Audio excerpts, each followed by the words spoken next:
Okay, all right. Welcome back to Pop Font Podcast episode 3. I'm Michael, This is Chase. and all right. So let's start with the top fives again for today's episode. Let's see, which one do you want? You want to just do?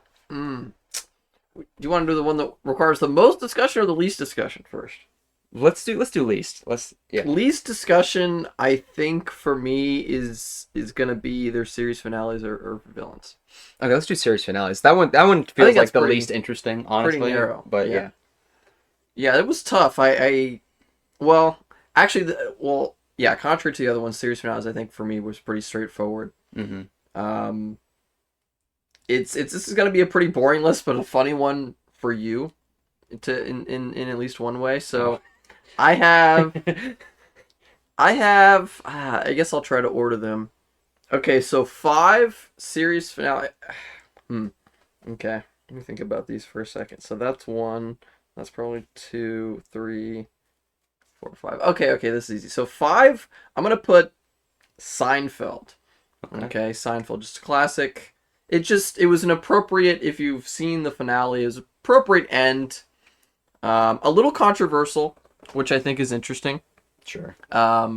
Basically the way, do you remember how Seinfeld ended? I've never watched Seinfeld. Okay, it doesn't matter, but like the rough composition of the characters. Yes. Yeah. That's all you need to know for what I'm about to tell you, which is they all go to jail at the Okay. end. And so it's a very fitting end because they're all pieces of shit throughout the show. Some people didn't like it, some people liked it, whatever. I thought it was interesting. But we'll put that at 5. 4, mostly because I really just don't remember it. I'm going to put The Wire. Okay. Wire's a great show. I mean, it's probably in a lot of people's like top 5 in terms of like at least live action shows. But I don't remember. I don't remember exactly what happened. But I do remember it tying together well when I was looking up some stuff. A lot of people said The Wire, so Wire probably belongs there. For 3, the top 3, they're all really close. They're all incredibly close for me. I'm gonna put The Sopranos at 3. Now, The Sopranos also similar controversial ending, but also pretty fitting, ambiguous. It's like, so Tony's the main character. Mm-hmm. I guess you haven't seen it. No. Tony's the main, so he's at a diner with his daughter, and like a lot of shit has happened, but this is the last episode. This is the last frame of the show, basically. And he goes into a diner, and he's eating with his daughter, I think. And you see, like, the camera's very intentional, like, kind of just shows, like, people walking in, and, like, kind of going in the direction of Tony. And long story short, it's like, that could be the people trying to kill him finally, and they get him, or it's nothing, basically. Right, and right. you just, and it leaves it very ambiguous. A lot of people frustrated because they wanted closure. A lot of people like the ambiguous ending. A lot of people are like very on one side of the fence post or not. So I think Sopranos, great answer for that one. And then the top 2, it's a shame. I know you're gonna love to hear this. It is a shame that I have to put Attack on Titan at number 2. That's crazy. At number 2, it can't go number 1 for reasons that will become very obvious, but I said it in earlier episodes, so I won't hark on it too much. Very fitting end, and like the way it all played out, if we're just talking about the last episode, cinema. So, Attack on Titan, and then number 1, Breaking Bad. I mean, pretty easy. Okay. I mean, it's just probably one of the highest rated season finales ever. I don't think I have to say much more than that, but Breaking Bad, pretty easy. See, my top 5 for this is kind of weird because it's like I excluded a lot of other shows. Yeah. I don't have like mine are more things that where it was like where I was just like it's more about how satisfied I was. Okay. Like because some of these shows aren't like top 10 shows of all time or anything like that. Like I don't have any Breaking Bads on mine. I knew that my list was going to be a lot different than yours, but I knew what you were probably going to go for, and I had some stuff that I was considering as well, but I just couldn't put above these shows, basically. So my 5 is going to be the High School Musical TV show. Okay, you told me about this one. And this is honestly like I'm kind of giving the whole season 4 the W for this as opposed Mm. to like just the finale. But that's kind of like what is the measure? What are Sure, we sure. measuring? I mean, yeah. Well, so But was the finale that good also? no, like Well, like the very last episode is really good and it does a good job of tying everything up and everything and you're like, okay, cool, yeah. great, but it kind of like, I don't know how, it almost feels like it runs out of time to. It doesn't wrap up everything. I mean, it does, but like some of the stuff that it wraps up, it feels kind of fast. But the Okay. whole of season 4 kind of makes up for it. Okay. So I'm gonna give it to it. Okay. And there's one specific like character dynamic that they just, you know. Because I was thinking final episode, but you're also kind of thinking like. Yes. This is the only one though Okay, that that's is like that. really Okay, like okay. that. Yeah, the rest of them it's definitely final episode. Okay. Okay. Yeah, so that's my 5, and then Lucifer is gonna be 4 Okay. because Talk a lot about Lucifer just nails it to me. as far as wrapping everything up, and then the way that they just, because they kind of like, yeah, I mean it's hard to explain, but Yeah, yeah. the way that they make you think that one thing is gonna happen, and then they're like, oh yeah, we're not doing that anymore, and Just it's kind subvert of, your expectations. but in a way that's not stupid, not like the sequel movies in Star Wars, like That's a shame. like correctly. I love when my expectations are subverted. But the way they do it, it's like, okay, yeah, this ending doesn't happen, but the ending they give you, it's like that makes more sense and it is more satisfying, I think. Anyway, and then 3 is gonna be is Smallville. Just Obviously. it's fantastic the way that it ends. Makes sense. Because especially honestly, the main thing carrying that is just there's like a speech, or not a speech, I guess, but there's a conversation that Lex and Clark have like at the very end, where because like the end of that show is that like Darkseid shows up, and Wait, I didn't know Darkseid showed up at the end of Smallville. sort of they the way they do it is like they knew they couldn't like make it look good because they you didn't have know the it was budget. just too old, Yeah. and Also yeah, I mean old, yeah, yeah. old show Both and those things, budget, you know, so they were like, so it's more, they found a way to do it without Alluding to the fact, without basically. having it be like really bad CG. So like he's there, but like It's not not Darkseid, really. yeah. Okay, I see. Okay. It is Darkseid. Darkseid, Yeah. yeah, but they just do it in a way where He's they, just a dude or something. well, they have it be like, instead of Just him like a instead of him message. being like in like a body, he is in like a, I guess like spirit form. So he like possesses people instead of being Darkseid, which he does do that. Okay, I was about to say 'cause that's a Sometimes little weird. He has possessed people before, like human vessels, but like Like if that's- I had watched it to that point, I'd be like, "What the fuck?" yeah.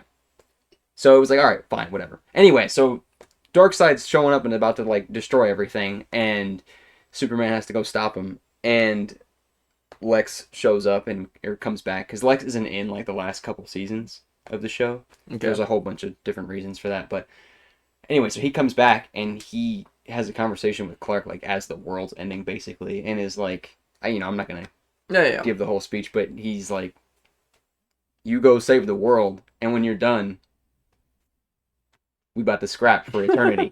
Like, Yeah. but the speech is great where he's like, we used to, because in that universe, he knows that Clark is Superman, like Okay. from for like a long time before he ever becomes Superman.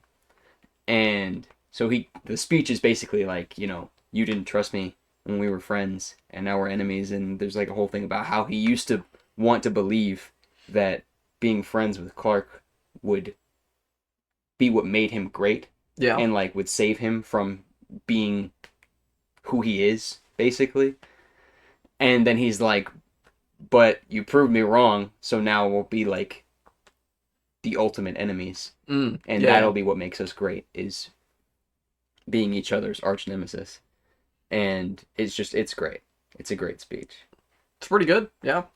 And that show does do a good job for the most part of wrapping everything up too. There's like maybe one thing that it's kind of like because the end of the show, Lois and Clark are getting married, and there are a handful of characters that aren't in the show anymore at that point that they don't bring back for that episode, that it's kind of doesn't make sense why they're not at the wedding. Like, it's like, why no one could find them, like, but obviously in real life the reason makes sense. Yeah. Like, they're not in the show anymore and they couldn't The get actors, back. yeah. There's some of them make sense, like More so limitations. Lana's not at the wedding, and it's like She probably should be, but at the same time, it makes sense why she's not there because her entire body is like, she basically gets like this nanotech. Uh, it's hard to explain. Like at some point, she gets this. So Lex was designing. He calls it like Promethean skin, Okay. and it's like a. I'm super- thinking like Spider-Man's like fucking suit that's like antimatter or whatever the fuck. maybe yeah, That's kinda what I'm but thinking. but it's basically like this invisible antimatter, suit but- that like gets like stitched to the inside of your body basically, and it makes you as strong and fast as Superman. And but the added So like the nicotine patches. sure. But then the added caveat is that it also allows you to absorb energy. And the reason Lex made it is because he wanted a suit that would make him as strong and fast as Superman. Right. And then the main power though is that it can absorb kryptonite radiation and hold it inside. So there's a whole thing where there's like this kryptonite bomb, and in order to deactivate it, Lana has to absorb all the kryptonite inside of it. So her whole body is basically full of kryptonite. Cool. So she can't be anywhere near Clark Oh. because he'll just die It's just instantly. kryptonite, yeah. Yeah. Wow. So what's that's- the new meaning on "You're my kryptonite." Yeah, so that's why she leaves the show and everything, is because she has to, or else he would die, because Yeah. it's like a nuclear bomb amount of kryptonite basically For him, is yeah. inside of her body. Yeah, probably not easy to get out of that. But there are other characters too that like aren't, and in the finale that it's just kind of like, okay, Yeah. that definitely could have been there, but it's fine. Yeah. Probably a budget thing. And okay, the next one is kind of weird because like this show is not better than any of the ones that I've talked about so far. But the the finale- finale just felt so, I like, to this day, whenever I think about like finales that I was super 100% satisfied with, this is one of them, and it's Vampire Diaries. Oh, okay. There's some people that disagree, but like the way Vampire Diaries ended, it just felt so, it just was so good at closing Mm. the story, I guess. Like the main story. Yeah, like, and sure, there's like spin-offs or whatever, but the spin-offs have nothing to do with Vampire Diaries really, and it's just the way it worked. I mean, the way that the show ended, it was like, here's what everyone's doing. All right. I mean, a lot of people are dead at the end of the show, so it's like, here's all the dead people, but the way they do that too, so there's a whole thing in the final season where Bonnie, who's like the witch of the group, basically gains this ability to create an afterlife. Yeah, Okay. no, she's OP. Jesus Christ. So there was like, there's another witch that's kind of like her that he basically created hell like thousands of years ago, like actual hell. Okay. And so at the end of the show, they kill him, and then after they beat him, she figures out that she can do the same thing. Like, she has the ability to just create like an afterlife dimension. Yeah, sure. Why not? So she doesn't do it on purpose. Like, her boyfriend dies, and in order to prevent him from becoming nothing, like after dying, she instinctively just creates an afterlife. Wow. And so then at that point forward, everyone else who was dead or dies in the future goes there. King Sing Cross situation. Yeah. So yeah, basically, yeah. So I get it. So it shows It's like all their friends that are dead. Yeah. I mean, it's real, but like, Yeah, whatever. but it's connected to her too, so it's kind of like, but it won't die when she can't die now. That's like part of it too. So like the original guy that created hell, like when he created hell, he became eternal because hell is eternal. So like, they didn't kill him. well, they did, but because they destroy hell like that. Oh. They completely destroy the entire like realm. Oh, okay. Shit. And that because that's like they had to in order to That's kill how him. you would do it, okay. Because he couldn't die unless hell was They have no destroyed. hell. Shit. So Not a bad Yeah. place to be. now everyone goes to Bonnie's afterlife basically. But yeah, so they show everyone dead like in Bonnie's afterlife, and then it wraps up what everyone else is doing, being like, okay, these people, got married and had kids and lived a peaceful life, and this person started a school and so on and so forth. Anyway, Yeah. it's just great. Nice. It's extremely satisfying as far as, okay, everything's done. All these people moved on. That's how it should be done with those like ensemble casts. Yeah. And there's Like, like a time jump thing too that they TV do. There's like a narration towards the end where one of the little like, epilogue. yeah, where Elena's like explaining what everyone did for the rest of their lives. Yeah. And it jumps ahead to like when they're all dead, like from old age. Oh, And it wow. shows you like that they all end up in heaven, like that Bonnie's after. I mean, they or just whatever. they cover all the bases. It sounds like Yeah. So it was like, all right, cool. that's pretty satisfying. And then my number one is Clone Wars. So no 100, huh? No, the hundreds finale Did leave you- certain things to be desired. Okay. I thought I I never stopped loving the 100. Like a lot of Yeah. people don't like season 7. Yeah, season 7, Mm. just because of a lot of different things they did. Like, because I mean, there are people that will die on the hill that like You were telling Bellamy me. shouldn't have died, and I'm like, You were fine with like, you're wrong, but it's fine. I'm like, I understand that everybody liked Bellamy, but having him get murdered for no reason is extremely this show coded. I'm like, Yeah. like, but fair enough. Yeah, Clone Wars. Okay. Yeah. it's just I mean, Took him a, Yeah. a victory lap, but yeah. we'll Still though, give it still to counts. him. We'll give it to him.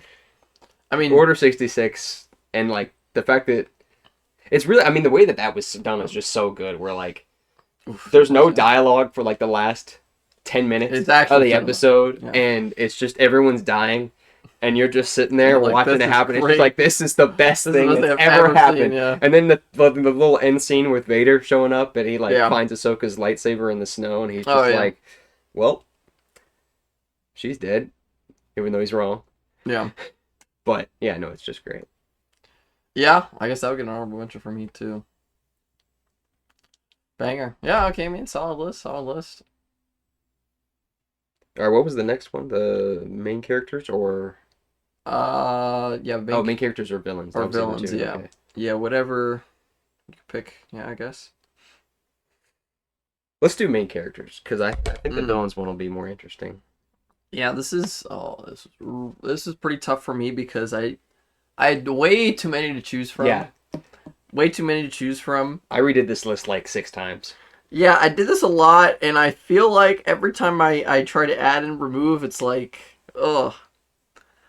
Okay. Well, you want to like alternate? Like you give your 5. and I Yeah. give my 5? Let's alternate. I'm gonna get. This is like, these are tough decisions. By the way, I'm gonna give an honorable mention to Jack Sparrow. Ooh. When I was going through my list, I was like, I can't include Jack Sparrow, but I think he would be a great addition to the list. I think if Pirates of the Caribbean had a little bit more like A little bit more juice. a little bit more sauce, then Jack could be on there. But if there was like, but the first movie There's is the one- there's, like, only two one. really bad the first, movies, the first. I mean, the first trilogy is pretty solid. Yeah, but it's yeah. like the first movie is really the only one though that absolutely just delivers on slams, everything, bro. Like it's actually just like legitimately a great Yeah, movie, yeah. and you really can't find a lot of faults Yeah. with it, even with the acting. 2 is Then 2 later- is close. Yeah, 2 is great. Yeah, 2 is great. 3 is great. 3 is great. I do think 4 it falls is, apart. eh. A little bit after that. Yeah. But yeah, so if it's not Jack Sparrow at the 5, I think I have to put HP, your boy Harry. Mm. I think we'll do Harry at the 5. Okay, next I can't get him higher than that. book Harry. Yeah, of course, yeah. Book Harry. We'll put him at the 5. All right. Yeah. Okay. So my 5 is Jinx Mm. from Arcane. Yeah, She's the best. Solid. I love her. solid. That's a good answer. Fuck. Okay.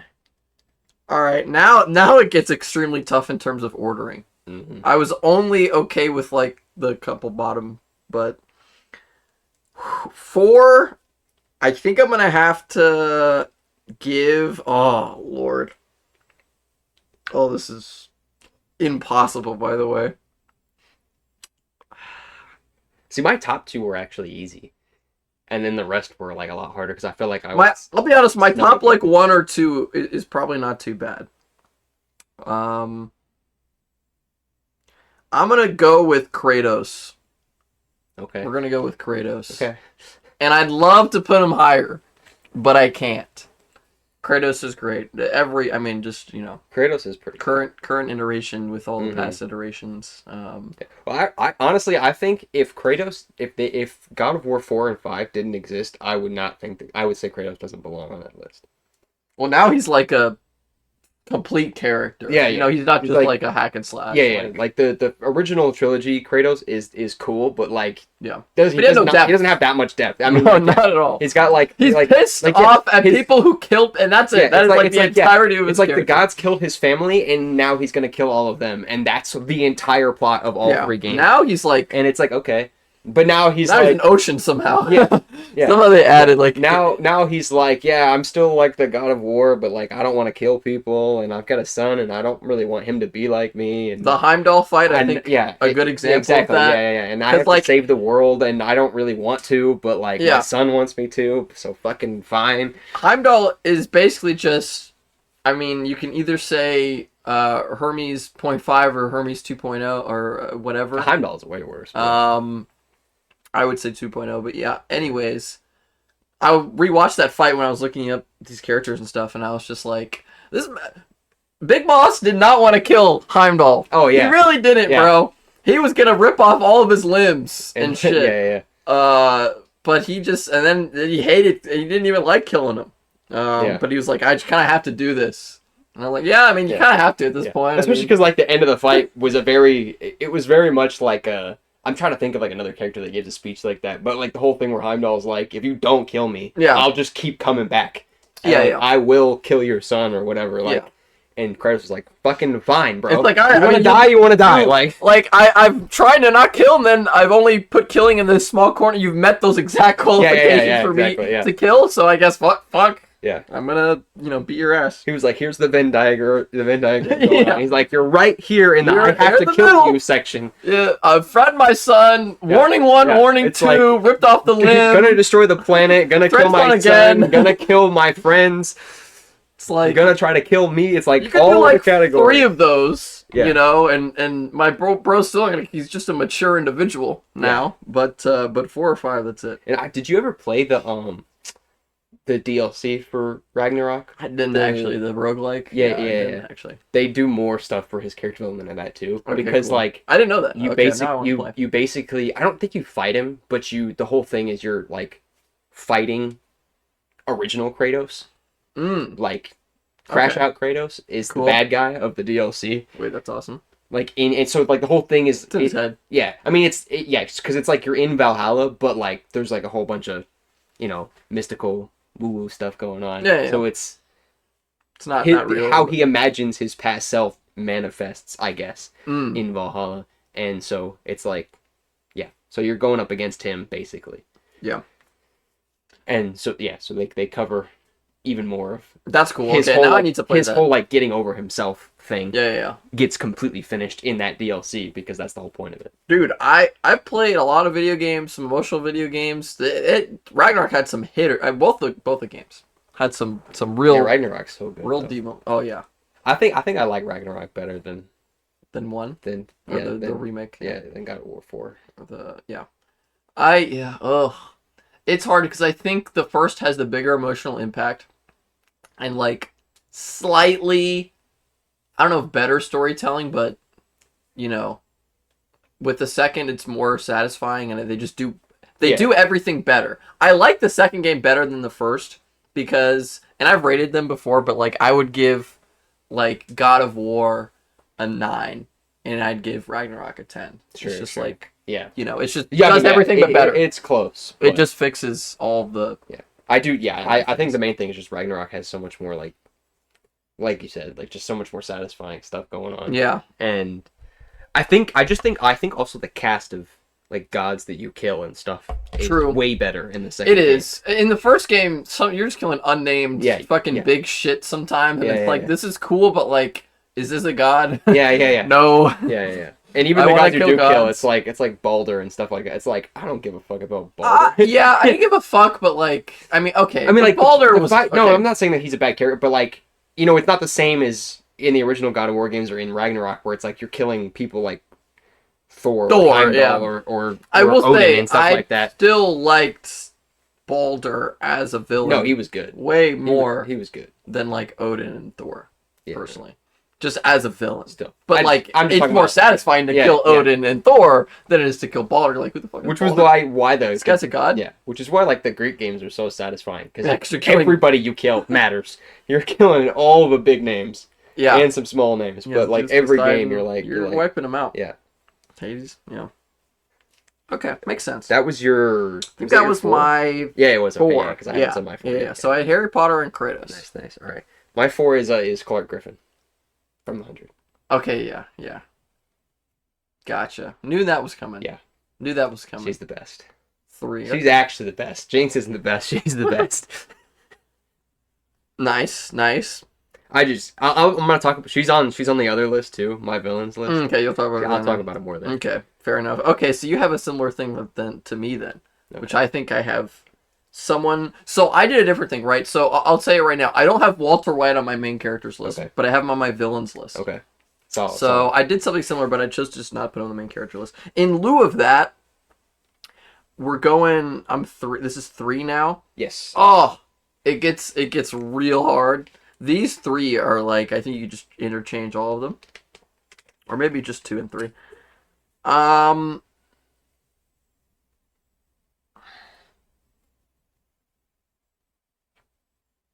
We're gonna go Batman. Okay. We're gonna go Batman number 3. Okay. Main I did not see that coming. He's got a great story. I also really can't. It's tough. It's tough where to put him, but I'm gonna put him at 3. I think the other 2 characters I have I like better. But if I had to pick one, if we're saying from the DC franchise, is basically what I'm saying. Yeah. He's character wise, yeah, fantastic. He's got great depth, understanding, the whole no powers thing. I mean, I'm not gonna suck his dick like a lot of people you do online. He's got his faults, but like. Characterization wise, it doesn't get much better. And you think of like any portrayal of him, like animated live action, okay, besides like Adam West, for the most part, sure. That's a character right there. That's not just like like Cyborg or his portrayals that are not animated. Basically, is what I'm saying. It's one-dimensional shit. So yeah, we'll go Batman. Nice. Bruce Wayne, whatever. All right. Batman. Yeah, I guess Batman is a better character than Bruce Wayne. All right, my 3 is Percy Jackson. Okay, shit. Oh man, I was thinking books, but yeah. Okay, Percy Jackson's good. I think I kind of coin tossed between Percy and Harry, and I was like, Percy's cooler. I'm sorry. Yeah. Percy's cooler. I mean, Percy threw a hurricane at Hyperion. No one's beating that. Yeah, I mean, he did some wild...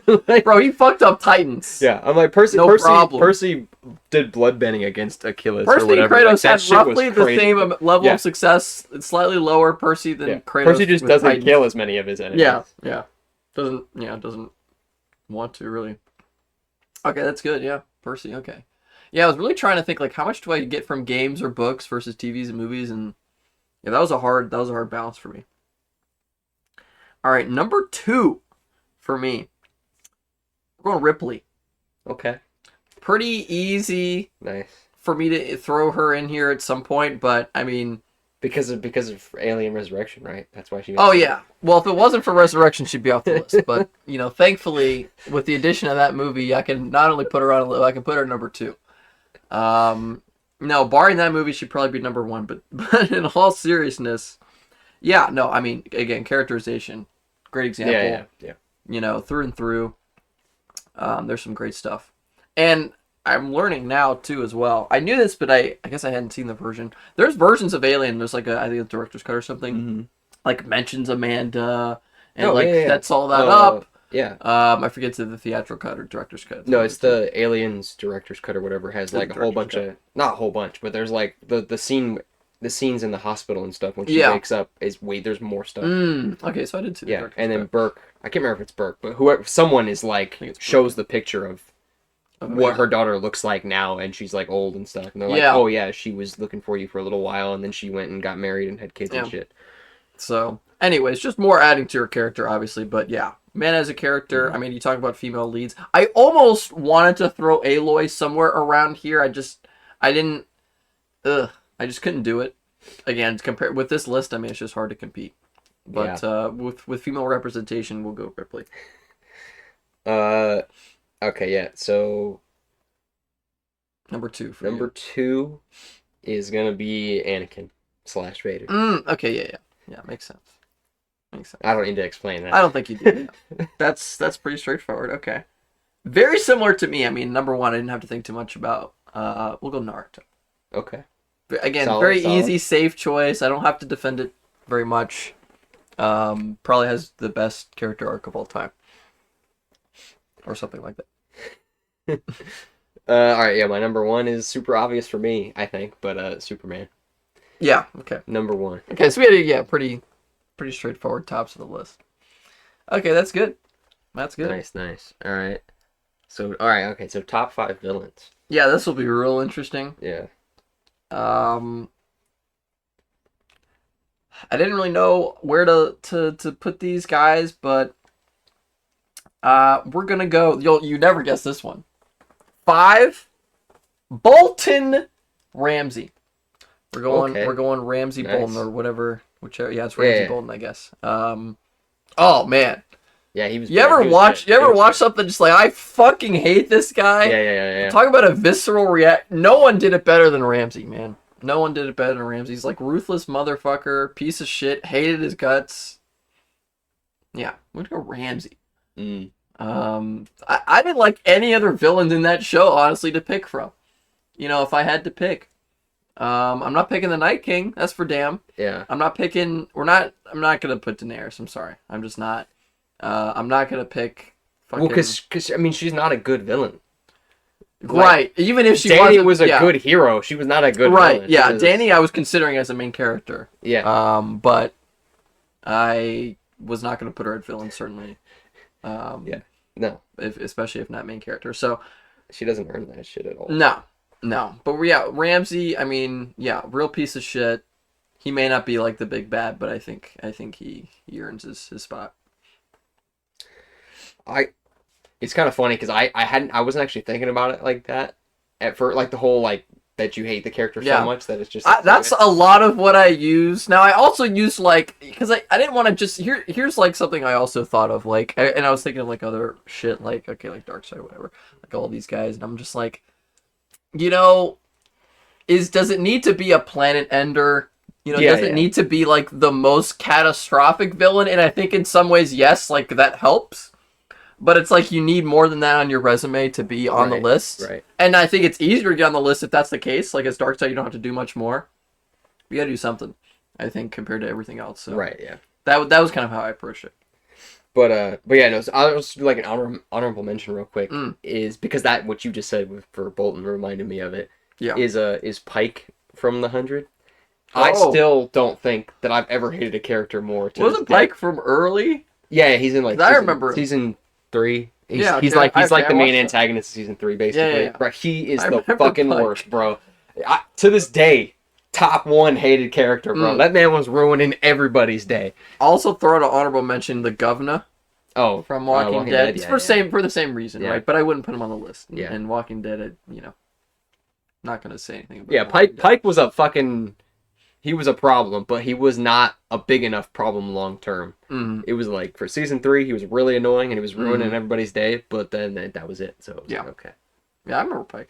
yeah, fuck that dude. But anyway, it was good. Yeah. my number 5 is gonna be kind of I guess deep cut, but Deep cut. is a villain from the Legends of Dune trilogy. Oh boy, this is Era- gonna be a deep cut. Erasmus. Erasmus. Okay. So, Well, we're just gonna need a quick rundown. The Legends of Dune is the story of the not the original war, but like the war that the humans actually win against the machines, which is why in Dune they don't have like robots and stuff. It's like they mention it a couple times in the movies and in obviously in the book that like there was the machine war like 10,000 years ago. Oh yeah, that does sound. And the whole Right. thing is like that's why they don't have you know how like obviously in Star Wars there's droids and shit everywhere. And Yes. Dune takes place way in the future, where like You think there'd presumably be some shit, you would, yeah. and the reason they don't is because of this, is because So it's like the Matrix, but they won. because they created machines that could think and stuff, Mm. and then the machines were like, what if we were in charge? Yeah. Fair question. And then they wiped out most of humanity, and then there was a whole thing. Anyway, so in the Legends of Dune trilogy, one of the robots who is a villain across all three books is named Erasmus, Mm. and that man is terrifying. Like Yeah. he's just because he's like a he he's a scientist Okay. mostly, where he's obsessed with trying to understand why humans behave that they do, and like why they're so emotionally attached to each other and stuff like that. So his whole goal in life is to try and understand humanity, but the only way that he can rationalize being able to understand it is by like literally looking inside people, by like vivisecting them and shit, Oh.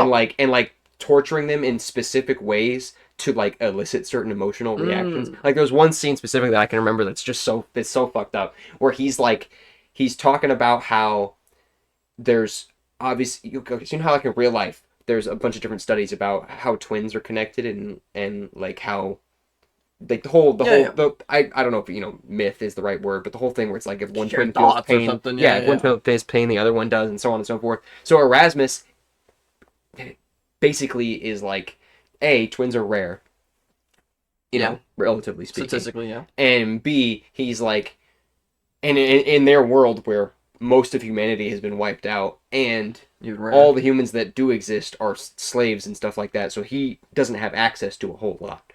Anyway, so when he does find twins, he's like, "Oh, I want to keep them and study them because it's like a rare opportunity to try to get like more insight into how people interact with each other." Anyway, so there's a scene where it's like these twin girls, and they're like 9 or something like that. Oh, here we go. Which makes it more fucked up. Here we go. And so he's got them both like on these metal, like cadaver tables, basically, and they're both paralyzed with some drug, and they're like lying on their sides, like looking at each other, so they can see each other, and they're awake. Of course, yeah.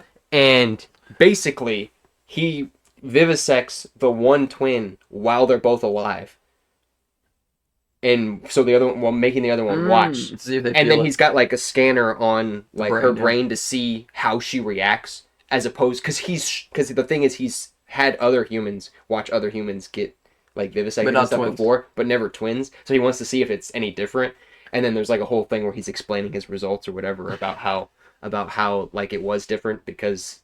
Hey, thanks. You just helped. It wasn't just like the sister bond. It was like on top of it being the twins and everything like brain that. shit. Yeah. So there's a whole bunch of stuff like that where he's just doing horrible shit to people. Yeah. There's a thing where like one of the main characters has a kid, and at first he lets the kid live. Well, because at first he's like, yeah, I'm gonna have to kill that baby because babies are fucking useless, and I'm just gonna have to take care of it, and that's a waste of resources, and I'm not doing that.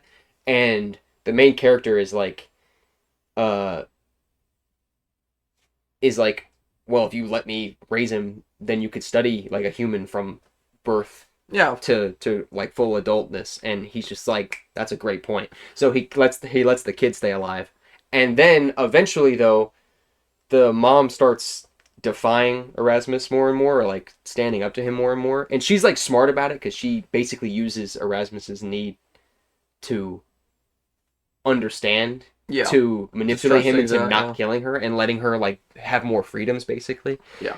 And eventually, though, it reaches a point where he's like, "Okay, you're paying more attention to the baby than to me, and I don't like it." And so he takes the baby up on the roof and just throws it off.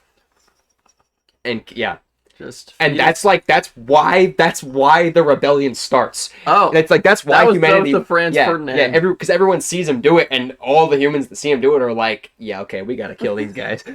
Like just fetus yeetus off the.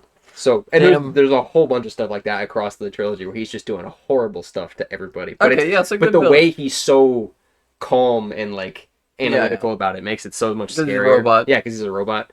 But he has, it's the same. Like how it's like Star Wars robots, where it's like they clearly exhibit emotions. Yeah, but it's like it doesn't necessarily make sense. But it's like but it works narratively, so Yeah, it's yeah, fine. Like, who cares? yeah. So he's like that, where he clearly has some sort of emotional connection to wanting to understand. Yeah, more evil But than Hal, I see. yeah, But similar. but yeah, it's pretty good. Nice. Okay. All right. Erasmus. So that was your 3. That was my 5. That was your 5. We haven't done. Okay. Okay. Oh yeah, villains. That's right. Okay, Yeah. 4. Mm. Yeah, it gets tough. Um, I'm gonna give my honorable mention to Orochimaru because I'm gonna put Obito Okay. at the 4 because Obito is just a more interesting character, way more interesting. Um, do you remember who Obito is? I like vaguely The know name. who he is. I can like see his like image. So in my head basically, a little I'll bit, do a but- quick little thing on Obito. So first off, we're just gonna well actually okay. So when Kakashi, everyone knows Kakashi. When Kakashi was growing up, he had his side bitch and his friend. And okay, the side bitch, God love her, don't remember. Oh, Tsunade, I think. And then there was, I could be totally wrong on that, and I could sound like an idiot, but we're just gonna call her that. And then there was Obito. Okay, and then there's like something that happens, and again, I'm butchering the story a little bit, but there's some shit that happens, and I think Kakashi made a mistake when in battle, and Obito got, or it wasn't Tsunade. Okay, well, it definitely wasn't Tsunade because it was some other chick, and I think she died as a result of this.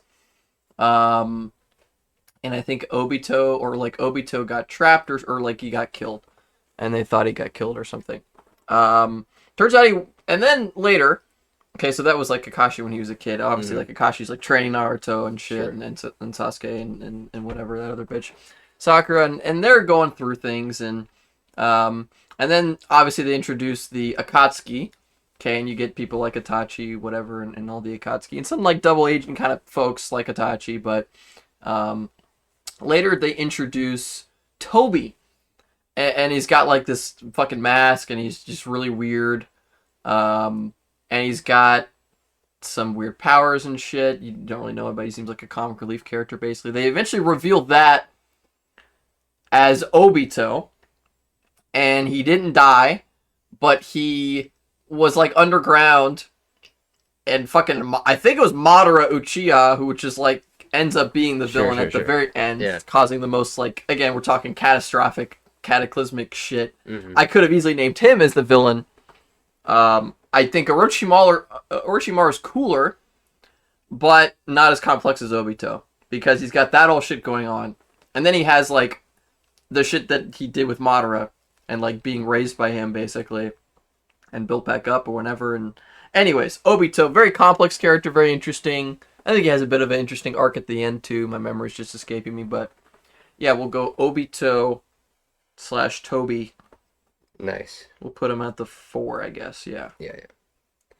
After Ramsey. All right. My 4 is gonna be Superboy Prime. Okay. And makes sense, he's mostly actually I was gonna say he's mostly on there for just being like what you were saying, just raw destruction. Like, yeah, because nobody can beat him, and he's a menace, and he just murders people in droves, and it's just great. I mean, very effective. Yeah, very effective villain. Even though he's not a villain anymore, but I still put him on there. I part of his villain time. Yeah, part of me I was like, I don't know if I can put him on there because he's not evil anymore. It's our list, you know. But yeah, I mean, and just and he's got so much like crazy stuff, dude. There's one part specifically that is not even necessarily like him doing anything crazy to other people, but at one point he gets captured, and they're holding him like on Oa, like the Green Lantern planet, and the cell he's in, is nullifying his powers mostly, not entirely, because like he's just built different, so it doesn't work 100% of the way. But when he's in there after he's been defeated or whatever, he's basically I can't remember what the dialogue is, but he's talking to himself because there's no one there. But like he gives a speech about how he's gonna break out and kill everybody and stuff like that. And while he's talking about how he's still like the strongest and that everyone's gonna regret betraying him and stuff like that, he like carves the S, the Superman S into his chest with his finger, like, and Pretty cool. it scars over, so he just has that on his chest forever now. From like, and it's just like such a great like That's visceral pretty sick, moment yeah. of him just being like I don't give a carving fuck, who he is bro. onto his chest, and then he's just like, you can't stop me, and then it like, and yeah, I don't know, it's just great. That's fire. That's fire. Yeah, I mean that's a good answer. I think he qualifies. Yeah. Okay. Okay. Now. Oh, it's hard. Okay, so top three, it gets really hard for me. Mm. I think I'm gonna have to put Voldemort at 3. Okay. Um, I would consider changing all of these top 3, but we're gonna put Voldemort in 3. The reason I think it's obvious why he's there. I think the only reason I'm not gonna put him higher is again depth. Like he's got some depth. Okay, Tom Riddle's has an interesting story. Sure. It's not like that crazy though. Yeah. It's really not. It definitely feels, not basic, but like There's close. probably less than 50 words dedicated to Tom Riddle's Yeah. backstory. In what has to be a book with like tens of thousands of, or a series of tens of thousands of words. Right, yeah. Especially when as much screen time, so to speak, that Voldemort gets. Right. They only spend a little bit of time on his backstory. It's good. It's serviceable. It makes sense. Yeah, no, everything about Voldemort makes sense. But his motivation is ultimately just like, I got bullied. Yeah, as a kid, it really is. It really is. And I realized I'm special, and I hate the not special half of myself. Right. It's like him discovering who he is. The whole Half-Blood And shit. it's like, okay. I mean, like... It's interesting. He is kind of racist at the end of the day. Just like a racist against, like... But okay, but at the end of the day, no, Voldemort's a great character. I think, like, when you think of, like, the good sides, he just fucking murders left and right. He doesn't give a fuck, bro. He murders his, He murders kids, he murders adults, he murders pets. Kids, adults, people on his side, people on the other side, pets, like, yeah. It's like... Random civilians that have nothing to do with anything. Presented with a problem, he's like, I'm gonna split my soul into 7 pieces. Yeah. The fact that he came up with that plan as like a 16-year-old, wild. Like, yeah. He's like, these them there hormocruxes. Yeah. Prof, what do you think? What are you the fuck you do? Why are you? He was like, what the fuck? Yeah. He's like, first 16. off, how'd you get into this book? He's like 16, walks into the fucking Slughorn's office and is like, so, Slughorn's like day drinking. Theoretically, if I were to murder 7 people, I could do this Horcrux thing, right? And you could split it more than once? And Slughorn's like, yo, I need to stop drinking for a moment. Holy fuck, you said more than brother. And then Slughorn's dumbass that's tell him exactly how to do it, too. But if you were to do it, because you're a great student, I want you to understand the theoretical limits of a wizard or some bullshit. Yeah, okay, but Voldemort, deserves to be there. Yeah. Gotta kill him more than once. I mean, he's a G. Also, the snake aesthetic is doing him a lot of favors, honestly. True. Like, visually, striking, scary looking. Like, when he gets, I'll be honest, like, I wasn't, as a kid, watching him get resurrected in Goblet of Fire. Oh, yeah. That was chilling. Yeah, no. That was chilling, and it wasn't just because fucking Wormtail cut off his finger, or cut off his own finger, or whatever the fuck. His hand. Whatever. That was, okay, from a kid, you don't want to watch that maybe, but... But still, I mean, that was very much, like... Seeing that whole... Like, the way he cuts his hand off is very, like, lightsaber As soon as they're in the cemetery, up until Cedric teleports back and they're playing, by the way... Yo, no, that might I'm be... about to say that might be, like, top 5 scenes in all of Harry Potter when they, like, land and everyone's... And Dumbledore realizes it first, and he's like, oh, shit. He's like, that guy's dead. And then they slowly all start to realize it, and the music is like... I love the music. I don't know, look up that scene. Bro, it's like the trumpet, like, screeches to a halt or whatever. It's so good. Oh. Yeah, Voldemort's great. But yeah, I mean, but his aura in that scene was unreal. When it's like the shadows are like coalescing and they become his cloak as he stands up. I'm just gonna.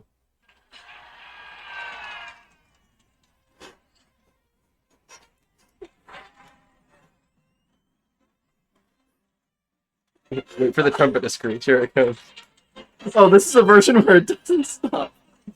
Oh, it just keeps going while they're screaming and stuff. It doesn't matter. Yeah, it's fine, it's fine, it's fine. But like, oh my god! Everybody and knows. Cedric, like, you don't think I mean, you're like watching Cedric, you're like, holy fuck, Robert Pattinson. But Yeah. yeah, great. I mean, yeah, kill students, whatever. Doesn't give a fuck. Well, I think that was also like the first time someone actually really died. Especially like from a Vada Kedavra. Yeah. Because in the books there's more deaths, but they're off screen. Yeah. None of the like trio sees them or anything. It's just Voldemort killing like teachers. But also and just shit. like main character stuff too. Like True. Cedric was a main dude. And, He was absolutely a main character. and he was like the in that first movie. main good guy to just get murked Yeah. in the actual story. Without a second thought, Voldemort's like, Yeah. who the fuck?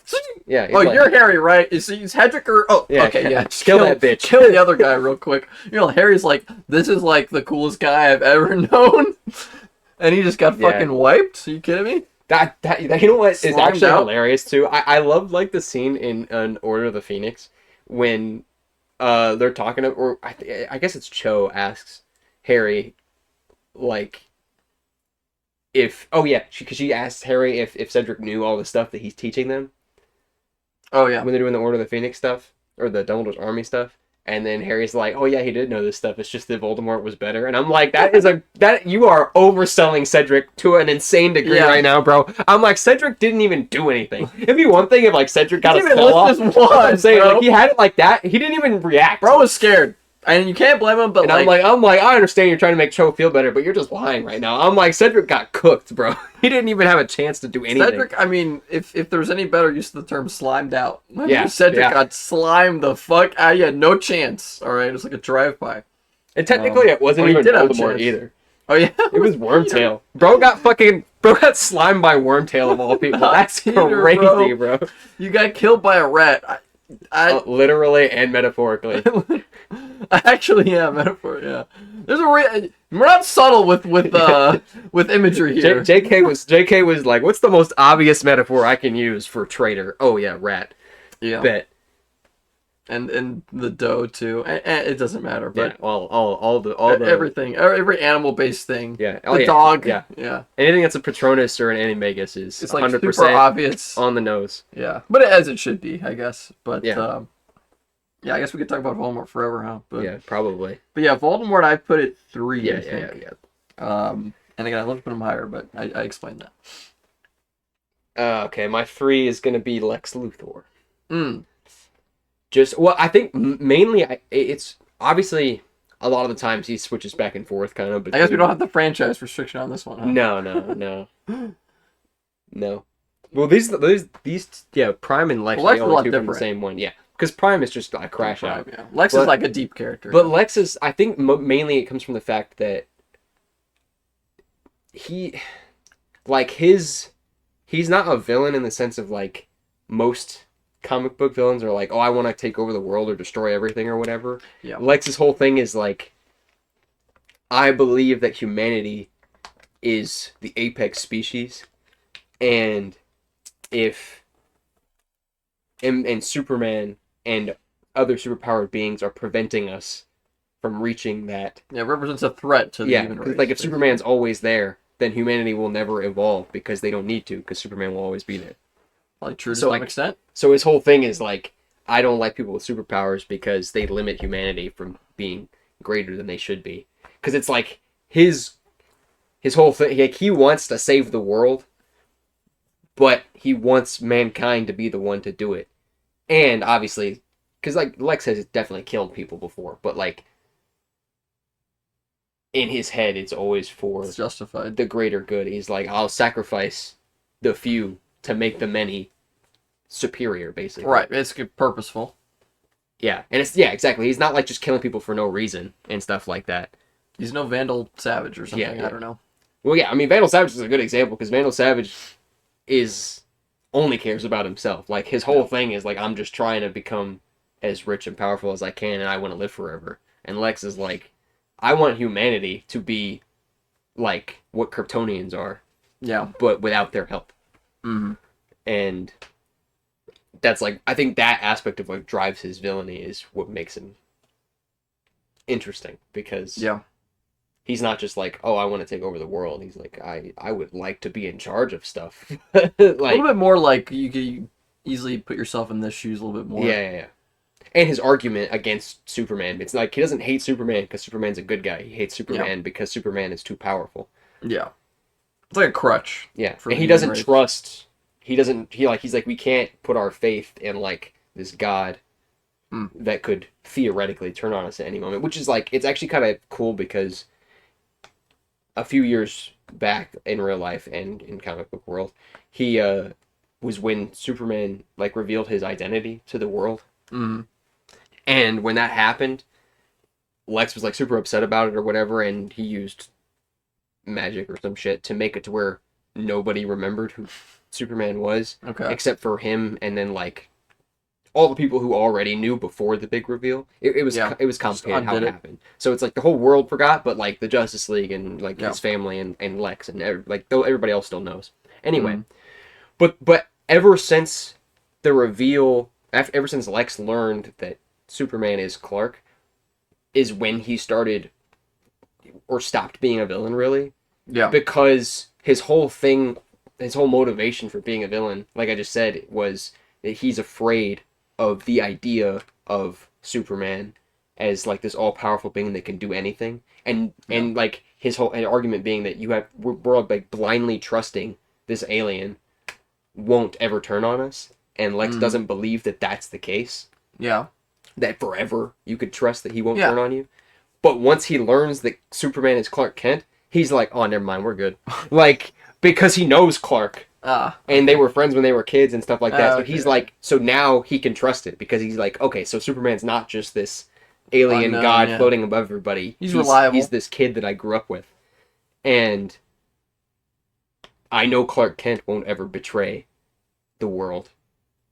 So he's basically, that's like, he doesn't entirely stop being, I'd say like he's more of an anti-hero now, but like, yeah. But that's when he stops being a villain for real. And I'm like, that's the reason, is because he's not afraid anymore because he knows who Superman is. And, which is also, just cool. True. Character details and stuff like that. Yeah. But yeah. No, that's good. I mean, I figured Lex was going to be on that list. He's also like the only like villain. He's one of like the only characters that if he just beats Superman in a fight, I'm not upset about it. Like, yeah. Even it's though thematic as well. Yeah, I'm just like, it's fine. If Lex puts on a suit of armor and beats Superman in a fight, I'm okay with it. If Batman does it, bullshit. That's plot armor. Fuck out of here. Yeah, I mean it's much more thematic that way, anyways. So, okay, so that was your 3. That was my 3. Yeah. Oh boy. Yeah, I'm just gonna put Walter White. Okay. At number 2. So, I mean, let's say he's a villain, season 2, comfortably. Oh, man. His progression and shit as a villain, crazy. Becomes absolutely ruthless. Okay. Was like considering whether or not to kill somebody or like, get rid of them or whatever, send a message in season 1. Like, by the time we're in season 2, season 3, it's commonplace, but he's still getting there. Towards the end of like season 5, 6, 7, I think. I just went to like 8 or 9, I think, I forget. But he turns into completely ruthless, doesn't care about anyone, more egotistical. Originally he was doing it for like his family. Like he just uses that as like an excuse towards the end. He's killing innocents. He does like some incredibly heinous shit with Jesse and like innocent kid, poisons innocent kid. That Jesse, because Jesse was dating the girl, like just some crazy shit. That was early on though. When he killed Kristen Ritter. Yeah. Well, that wasn't even that. That wasn't even Kristen Ritter. So what I'm talking about, so he was dating another chick. Oh, after Jesse had it rough. Jesse was the recipient of a lot of just out here what I'm talking about. Interests. Dude, first off, the Jesse thing, I think, is a great, that one scene you could throw in there and make the argument that I'm already making. You could probably put him higher than where I'm putting him. But he dates this other chick who has like a little 5-year-old, and fucking yeah, right, poisons the kid with ricin, I believe. Because yeah, it was getting too close to her, whatever, wasting time. Another thing, like Jesse never knew, does the thing with Chris and Ritter. Jet Gold could have been freaking, Jesse and James, basically. But like, with it was a great couple is the point I'm trying to make. But anyways, yeah. She like just stopped, like got clean, and then like forcibly gives her an OD. Yeah. Insane, or it doesn't. Yeah. Anyways, it's insane. And then it continues, and the show gets worse. But yeah, okay, we're putting Walter White number 2 for a villain. I mean, he becomes small time to unbelievably big time. So yeah, I think I watched the first 2 seasons of that show. Yeah, because like that was when I was like really trying to get you to watch it, I think, and you watched the first 2 seasons. Yeah, it was a couple. And then that was all. That was all you were able to do. It wasn't. It was weird because I mean, it's not even that it was like obviously it's not bad. I remember you giving me a reason why too. I mean, it was really just like I finished season 2, and then however season 2 ended, I was like, yeah, if the show had ended. Oh yeah, I thought it was a perfect ending, kind of. Sort of, yeah, because it was like if the show had ended right here, that could have been it, and it would have been fine. And because of that, I was like, I just didn't feel that motivated to keep going, because like there was nothing at the end of season 2 that was like, oh, you need to find out what happens next. Yeah. And I was just kind of like, okay, I have other stuff to do or whatever, so I was like, I'll take a break from Breaking Bad, and then the break turned into eternity. Insane. And I was just like, all right, whatever. At some point, obviously, you should yeah, probably. That, but But yeah, makes sense. But yeah, okay. Walter White is my number 2. Solid. My number 2 is Vader. Okay, yeah, makes sense. I don't need. I don't think there's really anything you really have to say. He's the best. Somewhat surprised it's not 1, but we'll see. We'll see who lands there for you. By process of elimination, that puts Joker at the top for me. And it goes back to characterization. That's going to be the theme for me. Great characterization. I mean, if I put Batman up there, I kind of have to put Joker up there. But great analog. Great characterization. Ooh. Does exactly like very close to a perfect villain in my mind. Mm-hmm. Like for like a self-contained, you're judging it based on those factors. Great villain, perfect villain. So, yeah. So basically, can't be beaten because Batman won't kill him. Yeah, and if you do kill him, then he wins anyway. Yeah. It's great catch-22. Joker will always like go to jail, break out. It's like with a lot of other villains, like there's kind of a natural end. It's gonna be some like big cataclysmic thing, and then you just kind of have to kill him or not, or like maybe they're immortal, they'll come back 100 years, whatever. Right. Anyways, Joker. Solid number one. All right, yeah, my number 1 is Clark Griffin. There you from go. 100. And here's the thing. The only reason that like she beats out all the other people on my list for me is because, okay, the reason she beats Vader, for example, is because Vader ends as a good guy. Yeah. And even though like he does lots of evil shit, it damages his villain reputation a little bit. It's like ultimately his story is a redemption story. Yeah. It's a hero story, not a villain story. Yeah, it's not. Yeah. The villain part is the middle. Like it's like yes, he turned evil, but like he was a hero before and then he was a bad guy and then he was a hero again.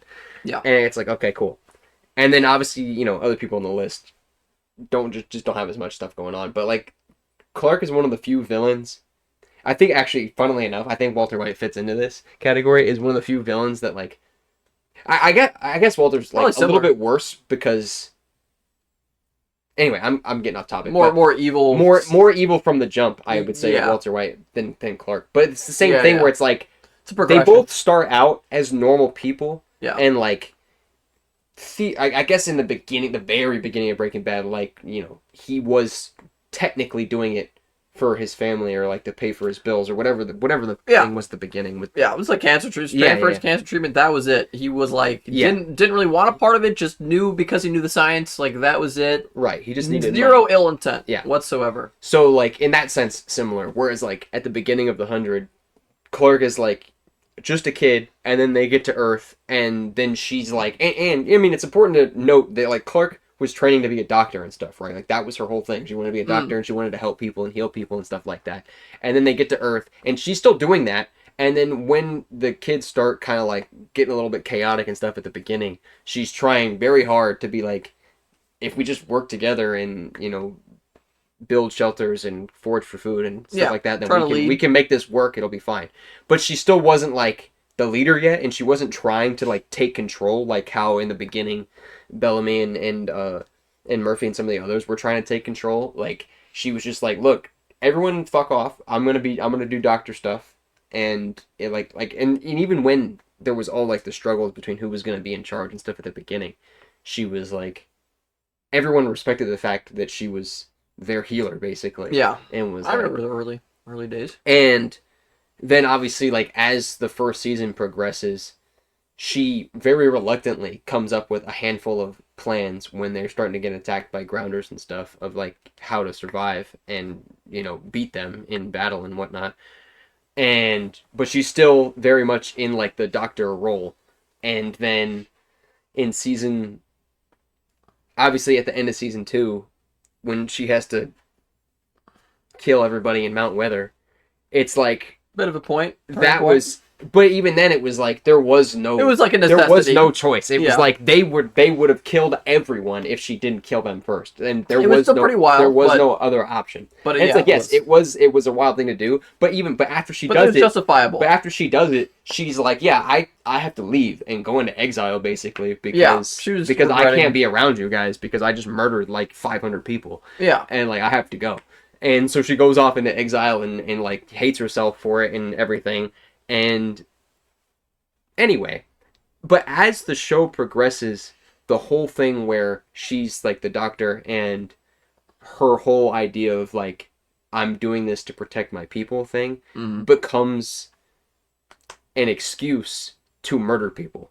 Gotta protect my friends. Not the doctor thing, obviously. The doctor thing gets thrown out the window pretty. Yeah. Because after like season 2, I was going to say I saw the end of the doctor thing. Yeah, because after season 2, that pretty much stopped being a thing. Because she leaves, and then when she comes back, she becomes like the de facto leader of Sky Crew, and then after that, she just is the leader. She's not really a doctor anymore. Yeah, and the whole like I'm doing this for my people thing becomes her justification for killing. And then after she gets her daughter, then the for my people thing gets narrowed to my daughter. For my daughter, and I will literally kill anyone that does even the most remotely threatening thing towards her.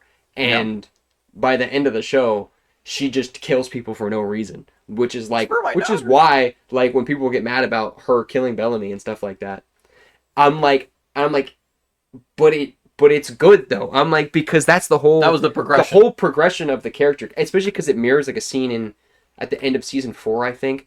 There's a scene that's almost the exact same where Clark is trying to there was like one bunker left, and then because the nuclear meltdown from all the facilities that from over like the past 100 years was about to happen, and it would have killed everybody that was still on the surface. So there was like one bunker that would keep them safe from it, and I remember this. There was a whole thing where they had to divide. They had to basically say that X amount of people from each clan were allowed to be in the bunker, and everyone else would have to be left behind because there literally wasn't enough room. Yeah. And then when they figured that out, Clark was like, "Fuck that shit. We're gonna take it for ourselves."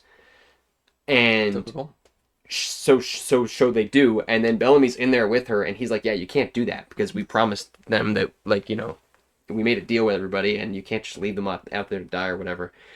And Bellamy's going to like open the hatch to let everybody back in, and Clark's got like points her gun at him and is like, "Don't open it or I'm going to shoot you." And Bellamy just kind of looks at her. He's like, "You're not going to shoot me." And then he finishes opening the door and she doesn't shoot him. Right. And she drops the gun. And then that's like exactly what happens in season 7 where Bellamy's got Maddie and he's like, or like Maddie's notebook or whatever to figure out whatever. They needed the notebook to open some like doorway to another planet or something. And he's like got the notebook or whatever, and Clark's like, I can't let you take that because if you take that, then you're gonna give your like cult leader dude the answer to how to start the final war and kill all of us. And Bellamy's like, you're not gonna shoot me, and she's like, bet, and shoots him like right in the heart. And it's because Bellamy is in his head. He thinks that Clark is still the same person that he knew. And I'm like, that's not who you're talking to. You're talking to a psychopath who kills people for no reason at all. And that's how she ends too. Like there's when you get to the very end of the show and the whole thing with I've explained like how it gets crazy with like the Ascended and stuff that. Like the gods. I do remember. Yeah, I do remember. Yeah. But when she's talking to, so like she goes to take the test to make humanity immortal, right? Oh, yeah. Or she doesn't actually. The Shepherd, the bad guy, season 7, goes to take the test to make humanity immortal, which he would have failed too because the Shepherd thought that the test was to fight a final war, and then whoever survives the war becomes immortal, which was not the test at all. And so like if he had said that, the Ascended would have killed him anyway and like doomed humanity to extinction. So he goes to take the test and he's like talking to the Ascended. And then Clark goes through the door after him. And before the Shepherd has any chance to like give any answers, she just shoots him in the back of the head and kills him.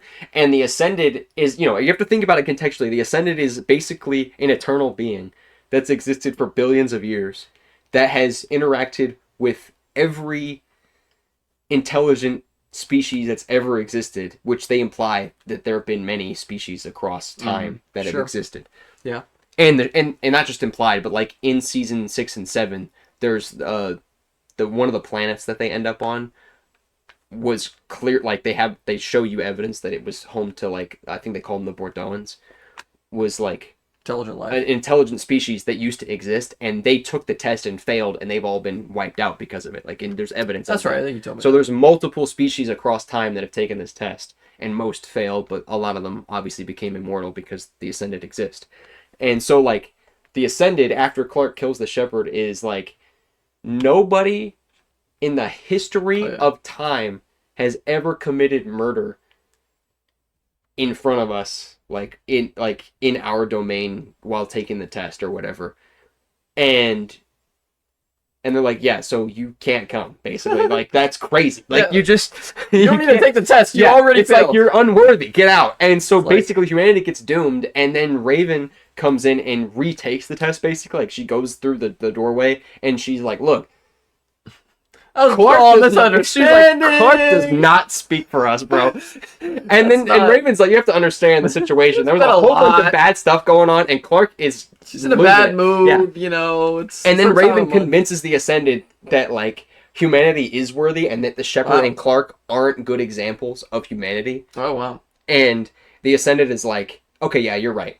So then all of humanity gets to go and become Ascended. Except for Clark. The Ascended is literally like, look, and the Ascended comes like down to earth basically and talks to Clark and is like, because everyone disappears except Clark, that they all become Ascended, and the Ascended shows up and to talk to Clark, and she's like, the Ascended is like, look, yeah, you can't come because you're just evil. And Clark's like, yeah, okay, I agree with you. And Clark's like, I get it. Obviously, I can't come because it's like a unified consciousness paradise thing, and I can't be there because I'm like a bad person. And she's like, I'm cool with that. Like if everything I ever did led to this, then cool. And then that's basically how the show ends. Is the Ascended is like, yeah, everyone gets to go to heaven except for you because you're literally so evil that you're the only member of your species that can't come to heaven. That's a nice finish. And I'm just like, yeah, that's great. That's just fantastic. Because that's satisfying. Especially just with Clark's character, because like every time, especially in the last few seasons, because I would say up through season 4, you could argue that Clark only does bad stuff, like actually for the good of her people. But after she gets her daughter, it's just over because like she just doesn't give a shit anymore. Like and like she gets her daughter, and there's like a time jump between 4 and 5 where she's alone or just with her daughter for like 7 years or something like that, and in that time, the good Clark just completely dies because when they come back, she's just like, I don't care about any of y'all except for my daughter. I will literally murder everybody if I have to. And then, in season 6 and 7, there's multiple situations where they're like trying to do better and not just kill everybody that gets in their way.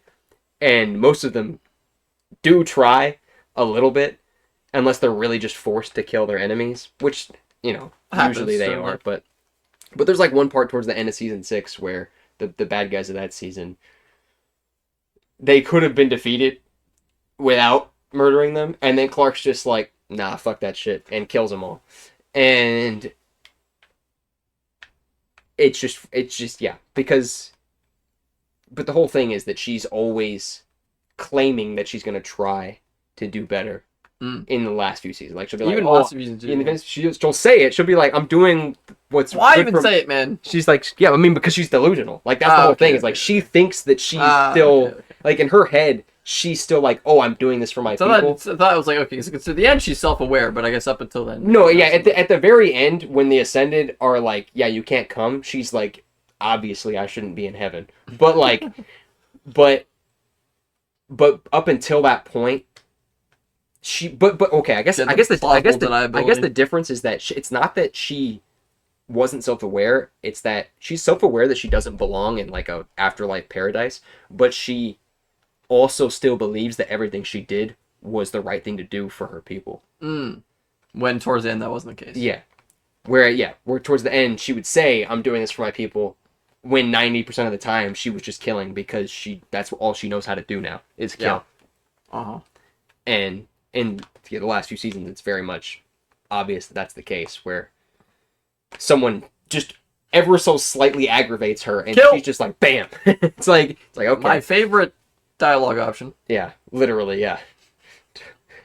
Kill Kill them or spare them, and she's just like mashing the square button, bro. She's like, kill. Yeah. Like, yeah. Just pre-move that shit. Yeah. Yeah, I guess that checks out then. But yeah, the fact that she's like a fallen hero that doesn't get redeemed. I do like that. That's the point. I do like that. I always like stories that don't end perfectly like that for the main character. Yeah, and the fact that she is still the main character all the way throughout the show, Mm-hmm. even though she definitely is like the main villain at the same time. Becomes the villain, basically. Like she's the protagonist, but also the villain of the story. Yeah. And that's a good example. Yeah, I could see why that'd be number one. All right, nice. It's so satisfying. Yeah, that's good. All right. I guess next would be the rankings, Okay. Ranking. which is gonna be kind of crazy. All right, I have mine already ready, so we're gonna be ranking all of Star Wars, All of Star Wars, okay. movies and TV shows, okay. and I have them all written down. So, and Great. I'll run through. I'm just gonna exclude the ones I haven't seen. All right, yeah, and I'll just run through mine real quick, and then you can just look at my list if you need to. Yeah, okay. All right, from the bottom, From the bottom. and I'm not gonna explain a lot of these because it would take too Did you long. get a Christmas special in there or something? Or No. we're not doing that? Okay. No Christmas special either. curious. Yeah, no. Didn't know Okay, how deep so in the bag we were going here. Last Jedi is last because it fucking sucks, Okay, Last Jedi, yeah. Sure. and then Rise of Skywalker because it Okay, also okay. fucking sucks. Last Jedi over Sky. Any The explanation only there? reason that Rise is above TLJ is 'Cause because TLJ is the reason that the sequels are bad. Okay, like Rise is also bad, Right. but it was after TLJ had already ruined everything. So it's like, what do you want? Like Okay. Rise also sucks, and Rise is probably objectively Fine. worse. Oh, worse. That's what I was gonna say. Yeah, that's what I'm saying. Yeah, Rise is probably objectively worse, like writing and style. That's what I like, thought, in terms yeah. of all that stuff. But TLJ ruins the more. story. Like it just, yeah. I mean, It's more TLJ is of the an reason. impact. TLJ was like, was what kicked it off the cliff. Rise is most of the and Rise, consequence. Rise is just the consequence of that failure. So Yeah, it wasn't. so Gonna it's go anywhere. TLJ's fault that Rise is bad. So Yeah. anyway, and then after that is the show Resistance, which takes place like right before. Clone Wars. No, Force Awakens. Oh. It's like sequel. Oh. It's sequel era. It's a Oh, TV okay, show. okay. I mean, it had like 2 seasons. And that show's not terrible, but it doesn't really matter. That's the issue. Is like the story that's happening in that show is taking place right around the time of Force Awakens, and then like inside of the time of like the Last Jedi. but the show just it's about nothing, and it's like Okay. it has some potential to have like some interesting story arcs, but it was just hamstrung by the timeline that it takes place during, Mm. or the time period that it takes place during, and it was just like, okay, fine, whatever. But Yeah. so it's not bad, but it suffers from the greater failures of the sequel trilogy around it. And then The Force Awakens after that, which because Okay. The Force Awakens is okay. That's a fine. And I would say it's a fine movie. that movie was good when it first came out, Yeah. and then the sequels to it Made it worse. Yeah, retroactively ruined it. And Disconnected and yeah. started it. And, yeah. And then there's a kids show called Young Jedi Adventures or something like that. Oh, really? That is, I mean, it's a kid show, so it's not like super great, but it's Okay. an actual kid show, not how like people be like, oh, Clone Wars is a kid show. Yeah, Clone yeah. Wars is not a kid show. Young Jedi is a kid show. That Yeah. shit is for like 4-year-olds, Uh-huh. and it's got some like fun. The stuff Clone in it. Wars show before Clone Wars was more of a kid show. The original old one? That, Yeah. that one's more of a kid show. Yeah, yeah. But even that, But that even was then, still closer to still Clone Wars. still higher than Yeah, this. This is truly like this is like some Dora level shit. Like Okay, yeah. but it's okay, I guess. And then Book of Boba Fett, Mm. because that show is extremely Mid? mid. Is that what we're gonna say? Yeah, Okay. it's mid. So everything up to this point is mid or better, basically. Would you say? Mid or worse I thought we're going up to this point. up to this. Yeah, that's what I meant. I said the opposite of that. Yeah, but yeah. We're on the same page. And then Forces of Destiny, it has some decent episodes in it. It's just kind of like I don't know if you've ever watched it, I've but seen something about it. it's like a anthology, but about like in every episode kind of focuses on a female character. Okay. That's the whole thing. But it's all the characters that people care about. So there's like a handful of like Padme episodes, and then there's like a handful of Leia episodes, and a handful of Ahsoka episodes. Yeah, it's animated. Yeah, and a handful of like Hera episodes and stuff like that. So it's all like it's all characters that are cool. Yeah. But it's just like random shit that they were doing throughout the time, like throughout all of Star Wars. Sure. So that one's pretty decent. But it's not really like it's just kind of like Just side there. stories and Yeah. stuff. Just more So, content. Not yeah, that yeah. crazy. Just a few extra storylines. Now this next one, this is gonna be crazy that it's this low. This low. Okay. And this is what would you say? Like how low are we talking here in the grand there's- scheme? Let's see how many I have left. Okay, let's see. Yeah, because that's kind of what I'm curious about. You probably have like 15 left or more.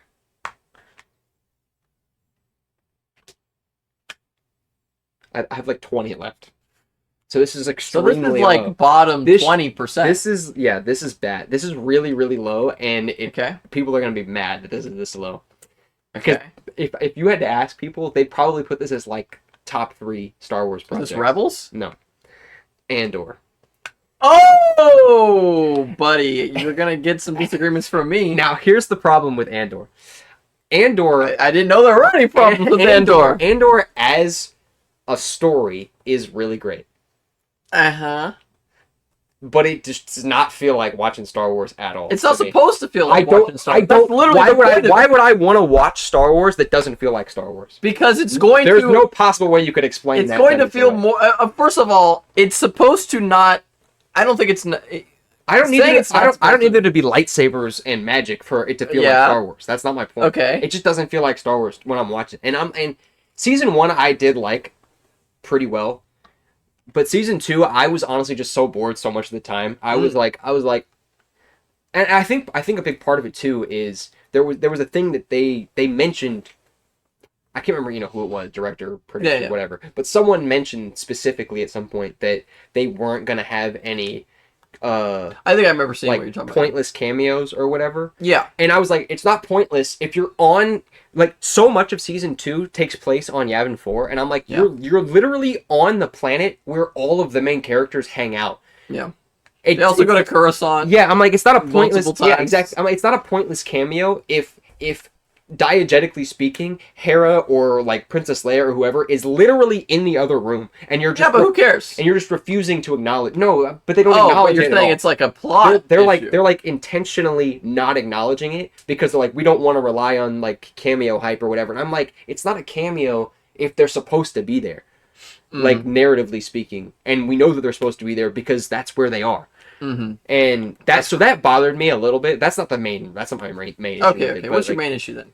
I mean, that my main issue is that it just doesn't feel like Star Wars, and it was Doesn't feel boring. Star I Wars. was just like, I'm I mean, I guess for you that checks out. like season 2. I was just like, I'm like, I can see like the objective writing, direction, whatever goodness of it, but that's not enough. Like, I don't care that it's objectively well directed. I care that it feels like I'm watching random shit happen to characters that I don't care about. I think the thing with Andor, I'll give my piece when I put Andor somewhere on my list. I think with Andor, it's not even necessarily that when they designed it, they designed a good show.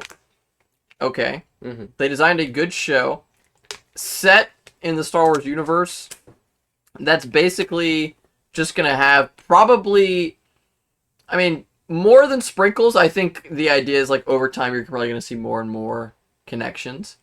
But in general, probably, it is yes. going to be limited. I think there was some intentionality in that.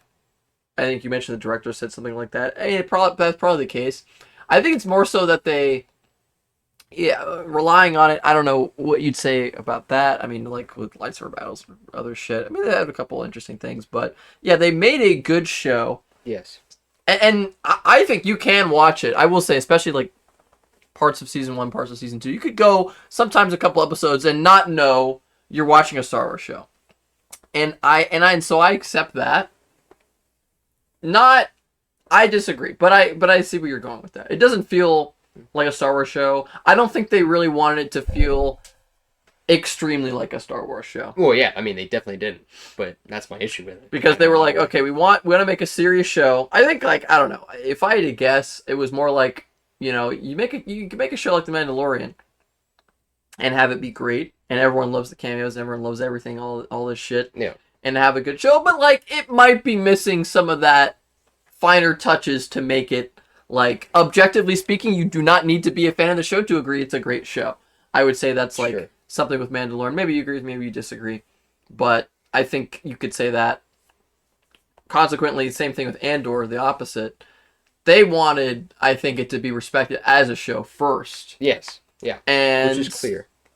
throw in Star Wars, we're obviously going to see more, I think, later, but probably limited. Probably not going to ever see a lightsaber battle. Probably, maybe see a lightsaber at some point, but, probably not going to see a lot of crazy shit beyond, like, stormtroopers, Yeah. But that's the thing, too, is it's like, because there's the arcs involving, like, the Imperials or whatever are still really interesting for me in season 2. I thought so too as well. But it's really just like the stuff with Andor himself and like the rebels.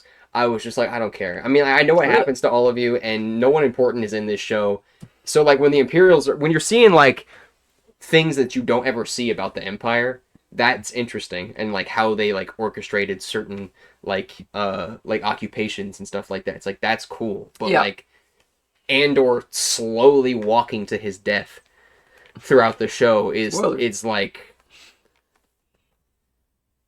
yeah, I know, thank you. Like, can we just anyway? But yeah, I don't know. Okay, well, that was it was your pick. That was your explanation. Makes sense, I guess, for you. All right, which is hilarious what I have next because it's like objectively bad. But after that, I have the Acolyte. Oh! And the reason the Acolyte, I forgot. the reason I have the Acolyte higher, honestly, I just think a lot of people got bogged down in like. You did say it was better than the hated guy. Yeah, I mean, it's just there's so many details that people were like, "Oh, this is the dumbest thing ever." That I'm like, it's just because people don't understand what like is actually happening. Like, there's the whole. Well, thing. do they do a good job of explaining though in the show? I mean, they do. I don't. They probably could have. I mean, I'm asking you. I haven't seen it. I think they do a good job explaining it, but they don't do a good job explaining it to someone who's like who doesn't understand like the nuance of the situation. I guess would be. I'll explain it in a second. So Okay. So one of the big things that people got really mad about was that they revealed that the twins in Acolyte were created by the witches that were using the dark side to create life or whatever. Okay. And so the witches they basically take one being and then split it in two, and that created twins. Uh-huh. and then that's the two main girls in the show. Okay. And people were so mad because they were like, oh, well, this just makes Anakin less special because that means that someone else was created by the Force before him. And it's like, Were there not multiple people created No. by the Force, or was it just him? it's just Okay. Anakin. But it's like, that's not what happened. And the show explained, like, the way that they phrased it in the show is that the witches used the Force to create the twins. Anakin was created by the Force. Okay? By a Like Force? by the the Force as a conscious Ah. living entity, that like a god basically, Yeah. was like, it's time for the chosen one to exist, and it magically created Anakin out of nothing. Whereas like the witches used a planet that was a Force nexus, and then they used the combined power of all of their coven to split like one person's soul, or I can't remember how that part factored in, because Whatever. it was like whatever. They split like someone's soul in two and created two individual beings. Yeah. But the Force itself did not create them. It was like They used the witches Force. used magic. Yeah, used the Force, whatever. Used magic, and they used a planet that was extremely powerful with the Force itself to forcibly create two beings. Yeah. And that has been done before. Okay. That's a thing that happens. Night Sisters do that. I was about to say, like, seems like Maul's. Yeah, like Night Sisters create people that way. Yeah. And it's just like, that's it. So that was a big thing. Everyone was super pissed. They were like, "Oh my god, so Anakin's not special anymore." And I'm like, "You're just dumb." Okay, that's stupid. I'm like, that's not what happened. And people refuse to understand that. And then Okay, but what is it really? Because there's more shit than that. No, I mean, it was just lots of things that I mean, In terms of why people hated it, I guess. yeah, I mean, the writing's not like super great or anything. It's not. There's some cool moments. It's kind of got like, I don't know. I don't want to like disrespect the prequels, but it's kind of got like that kind of energy to it where it's got not the best writing and dialogue, but then it has like cool moments and stuff like that. Okay, fair. But I mean, I don't think that's disrespectful. additionally, it was stuff that pissed people off like that were making them hate it even more. And then there's like the whole thing at the end of the show where Osha like turns to the dark side, and then she like bleeds her kyber crystal and makes it, turn red. Yeah.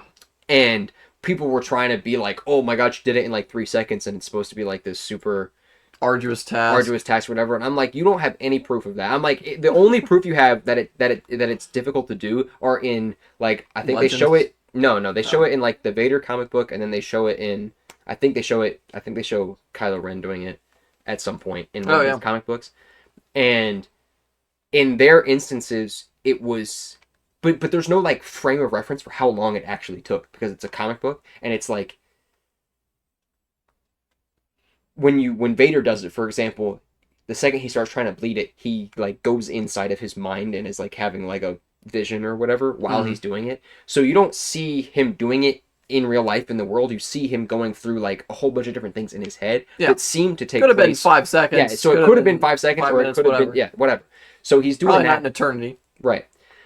And yeah, like it was really difficult, but the only reason it was difficult for him is because you're seeing in his mind, and you don't see inside of Osha's head when she's doing it in the show. But it's also not as fast as people like say it is in the show. Like it is pretty quick, but there's like, it's a whole thing where she's fighting her old master or something like that, and I can't remember, typical Star Wars stuff. Oh yeah, where they're like, oh, you don't have to do this, and I do have to do this, believe it or not. Yeah, that whole thing.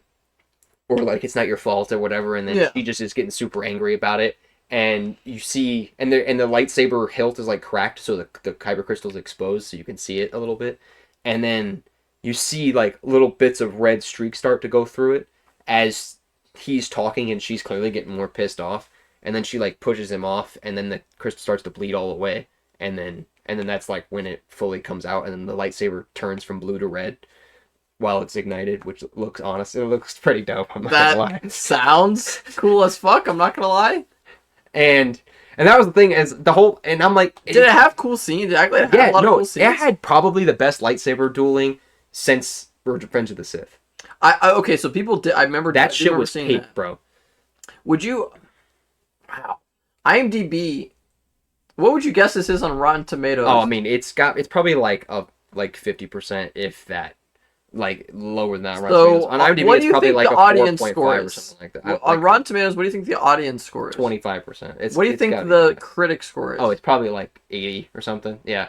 80, 79, and then 20, 19, 19, Yeah. It's like a and it's a 4.3 4 on on IMDb. Yeah, IMDb, which is insane. yeah. I just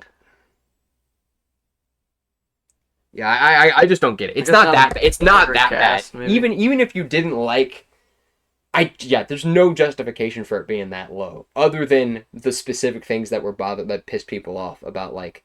Well, I guess there was one thing too where they were saying it like Kiadi Mundi, you know who that is, right? Yeah, Okay, yeah. So he shows up in the show, that's cool.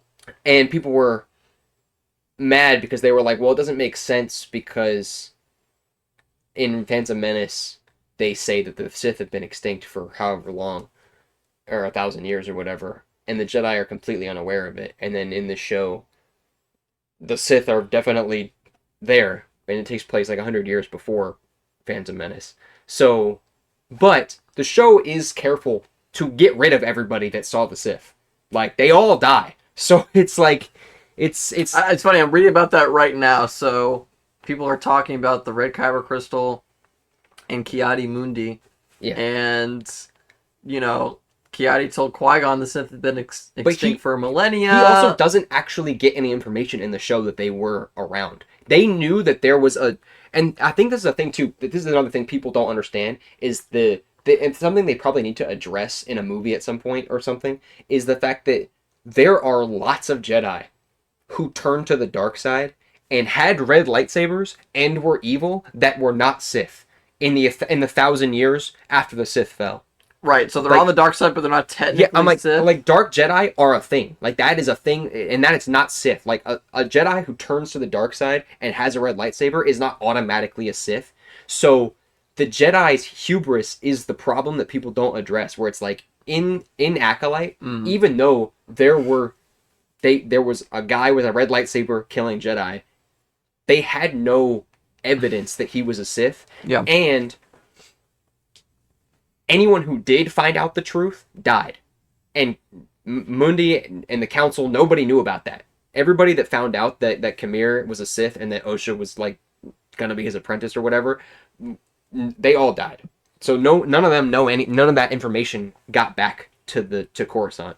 And more importantly, the whole concept, like I was just saying, the whole thing is their assumption would have been if someone had survived, and without getting the information, obviously, if someone saw a guy with a red lightsaber, they're not like, ooh, Sith. They're like, okay, that's a Jedi that turned to the dark side. Yeah. And that's a problem, and we need to deal with it. But Sure. they would never in a million years jump to Sith as the conclusion because they don't believe that the Sith can come back. Like that's the whole that's the whole fucking thesis statement of the Clone Wars is that they were so certain that they couldn't be defeated that they just refused to accept the fact that they had already lost.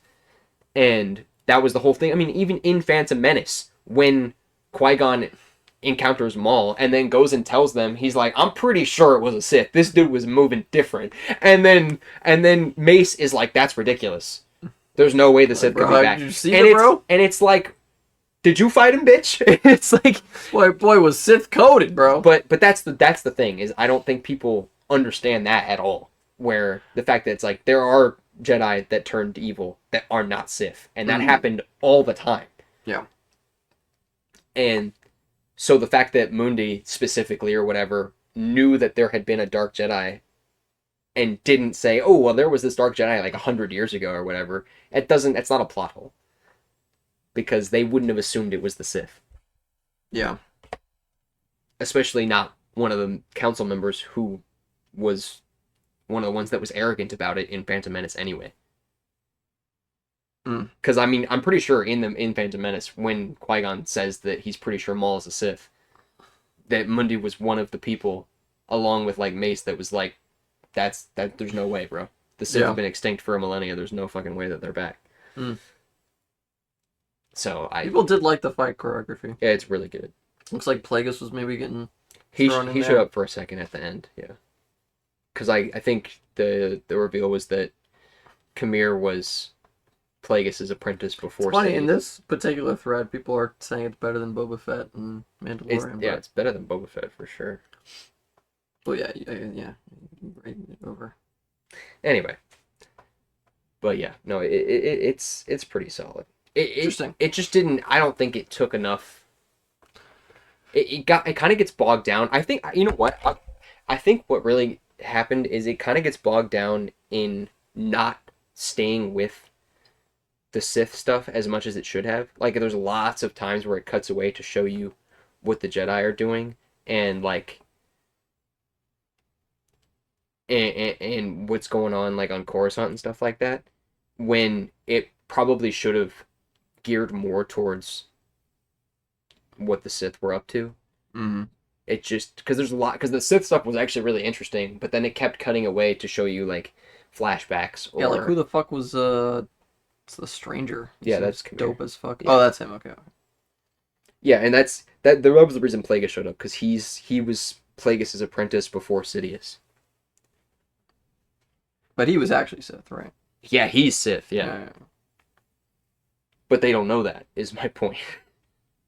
Pretty cool.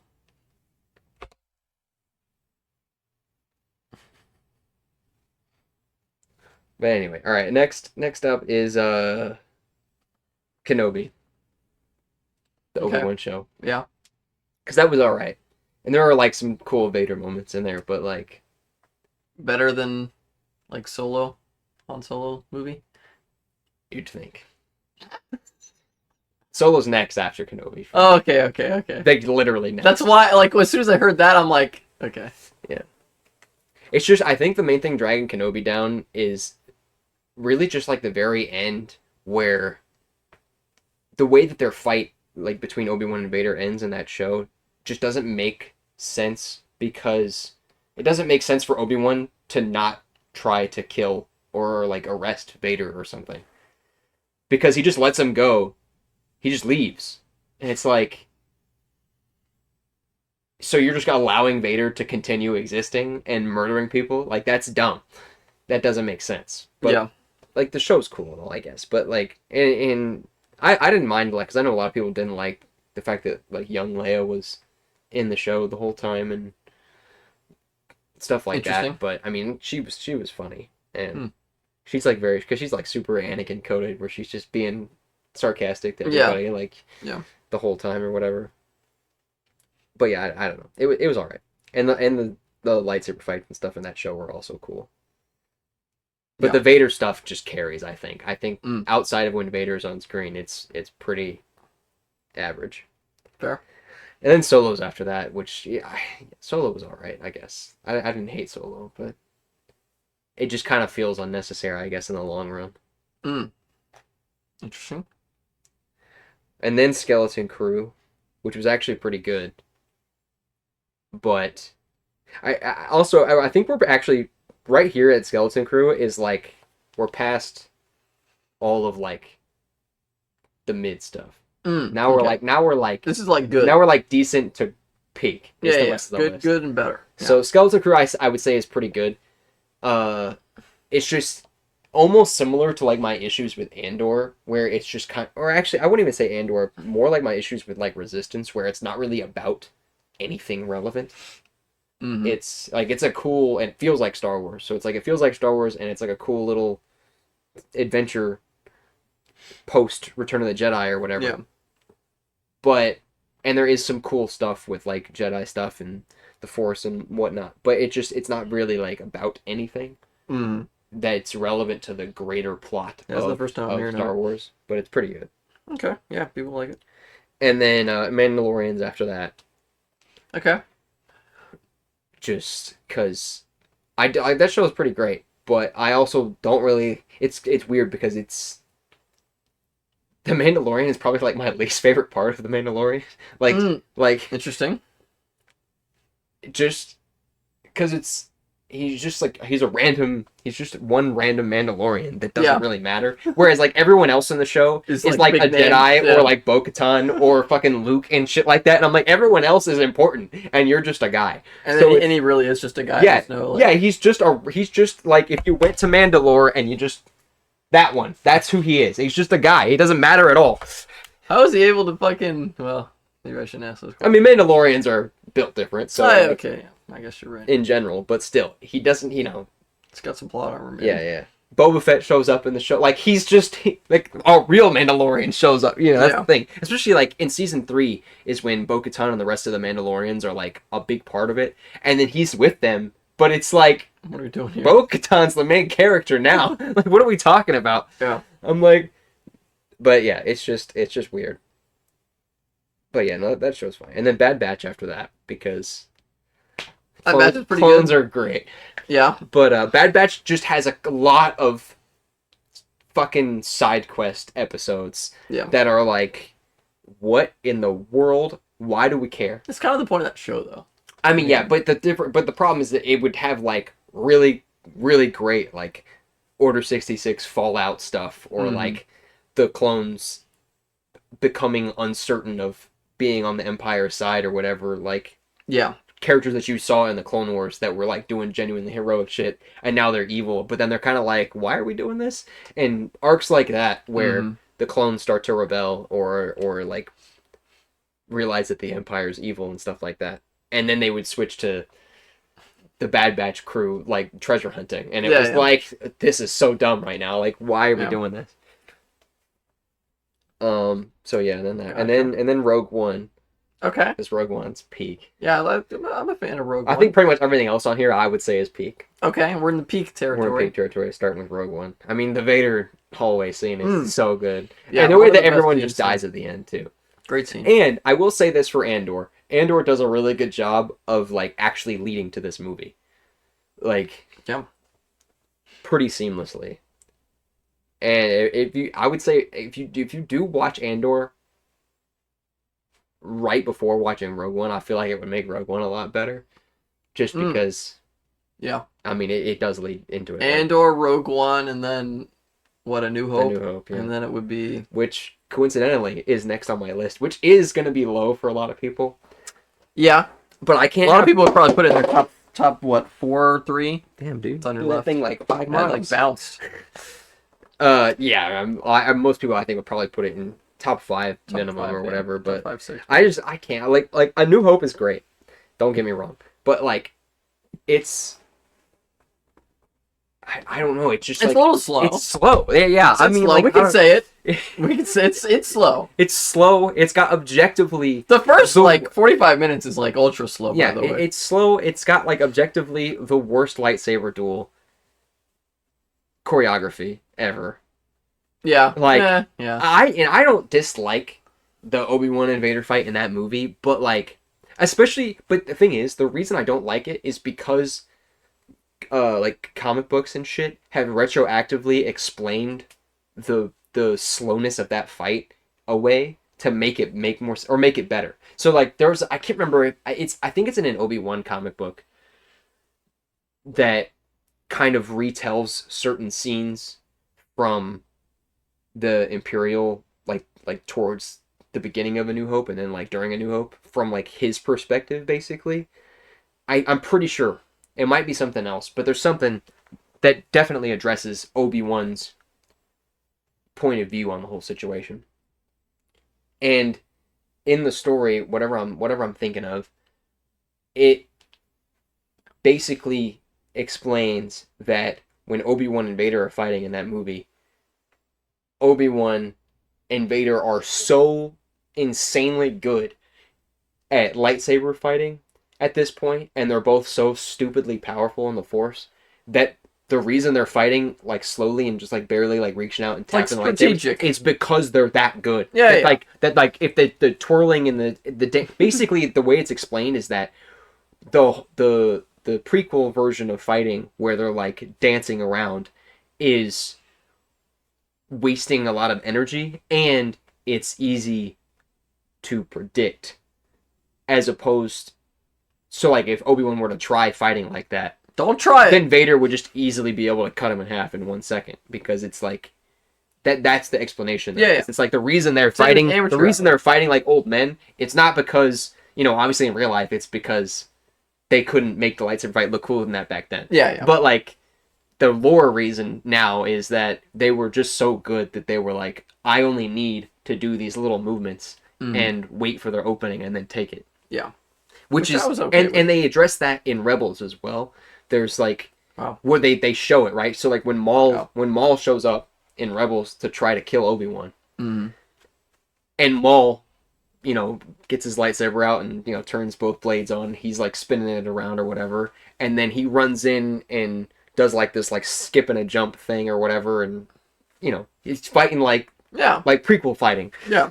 And he twirls a lightsaber and then tries to come in to like disarm Obi-Wan the same way that he beat Qui-Gon. And Obi-Wan moves his lightsaber twice and kills him. Yeah, I remember seeing it. And it's like, and that's the argument. I mean, that's it's efficient. The point. It's like that Obi-Wan. That's why he fights like that, because Obi-Wan's like Obi-Wan's fighting like Episode 4 Obi-Wan in the scene.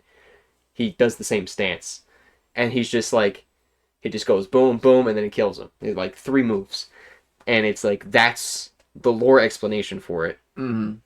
Now is that they are just that good. I mean, ironically, it's probably outside of Maul. It's got to be the second most memorable fight, though. Still, I mean, the first lightsaber fight ever. So yeah. So I mean, even with that, memorable, sure. I have the high ground. I mean, shit. Yeah.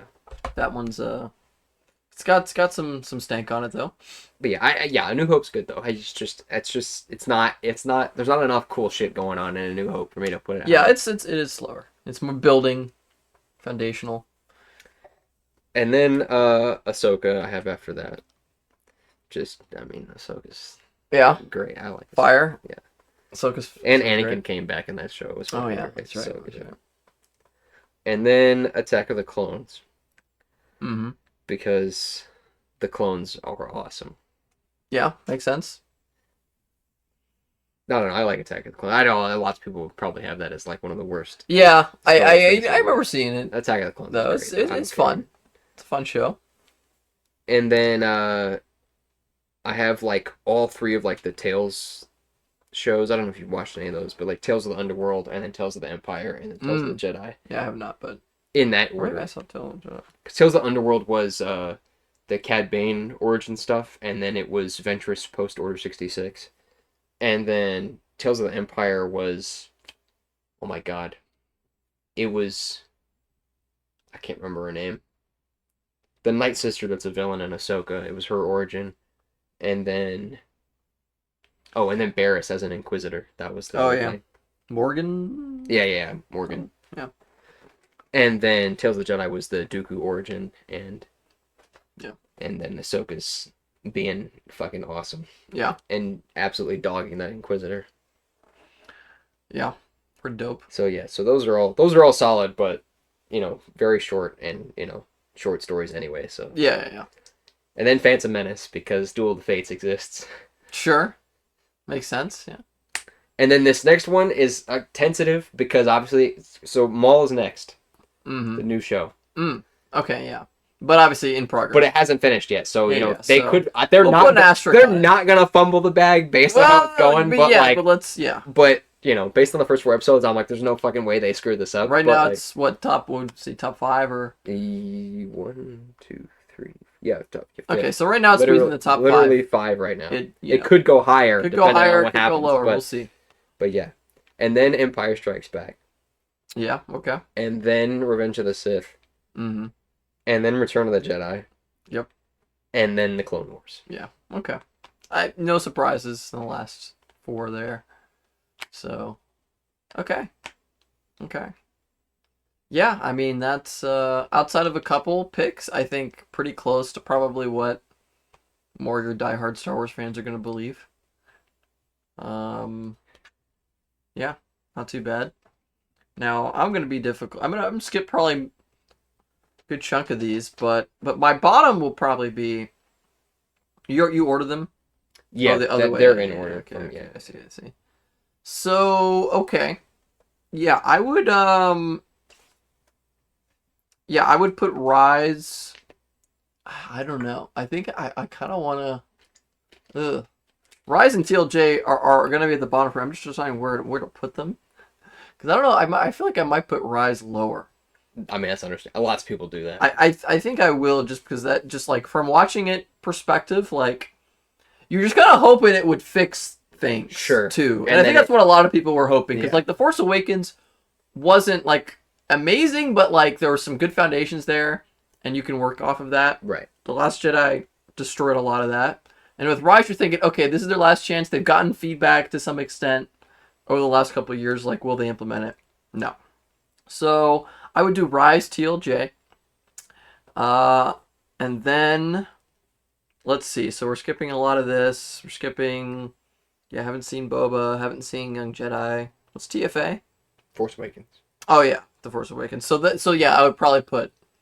Let me read the other ones quickly. Yeah. So then I would do a Force Awakens. Force Awakens. And then we will skip the following: Skeleton Crew, Solo, Kenobi, Acolyte.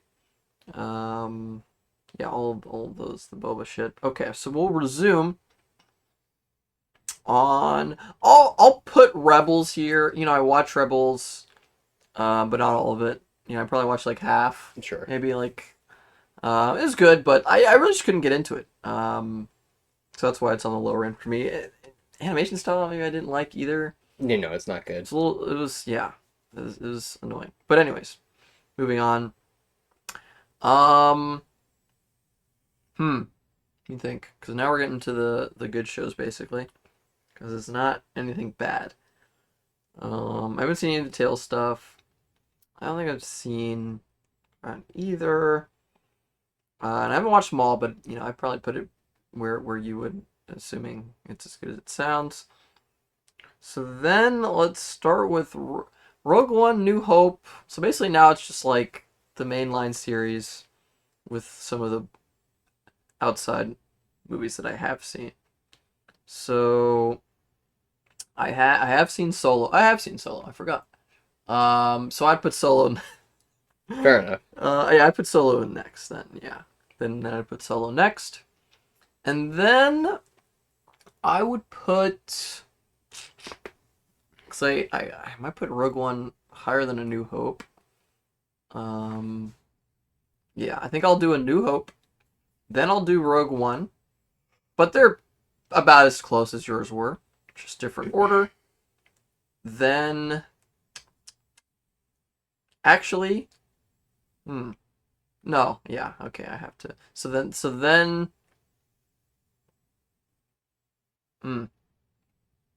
we'll go, yeah, Phantom Menace. We'll go, yeah, Empire Strikes Back. I think I like Revenge of the Sith better than Return of the Jedi. So we'll go that order, and then Clone Wars at the top. Yeah, I think. Oh, I forgot Andor. Yeah, yeah. That's where I was like, my brain was. So yeah, I would put Andor pretty high. I would put it above Empire Strikes Back, I guess. So somewhere between Return of the Jedi and Revenge of the Sith, Okay. something like that. Throw it somewhere in there. I don't know exactly where, but somewhere in there. That makes sense. Solid. Three or four. But I'm a fan.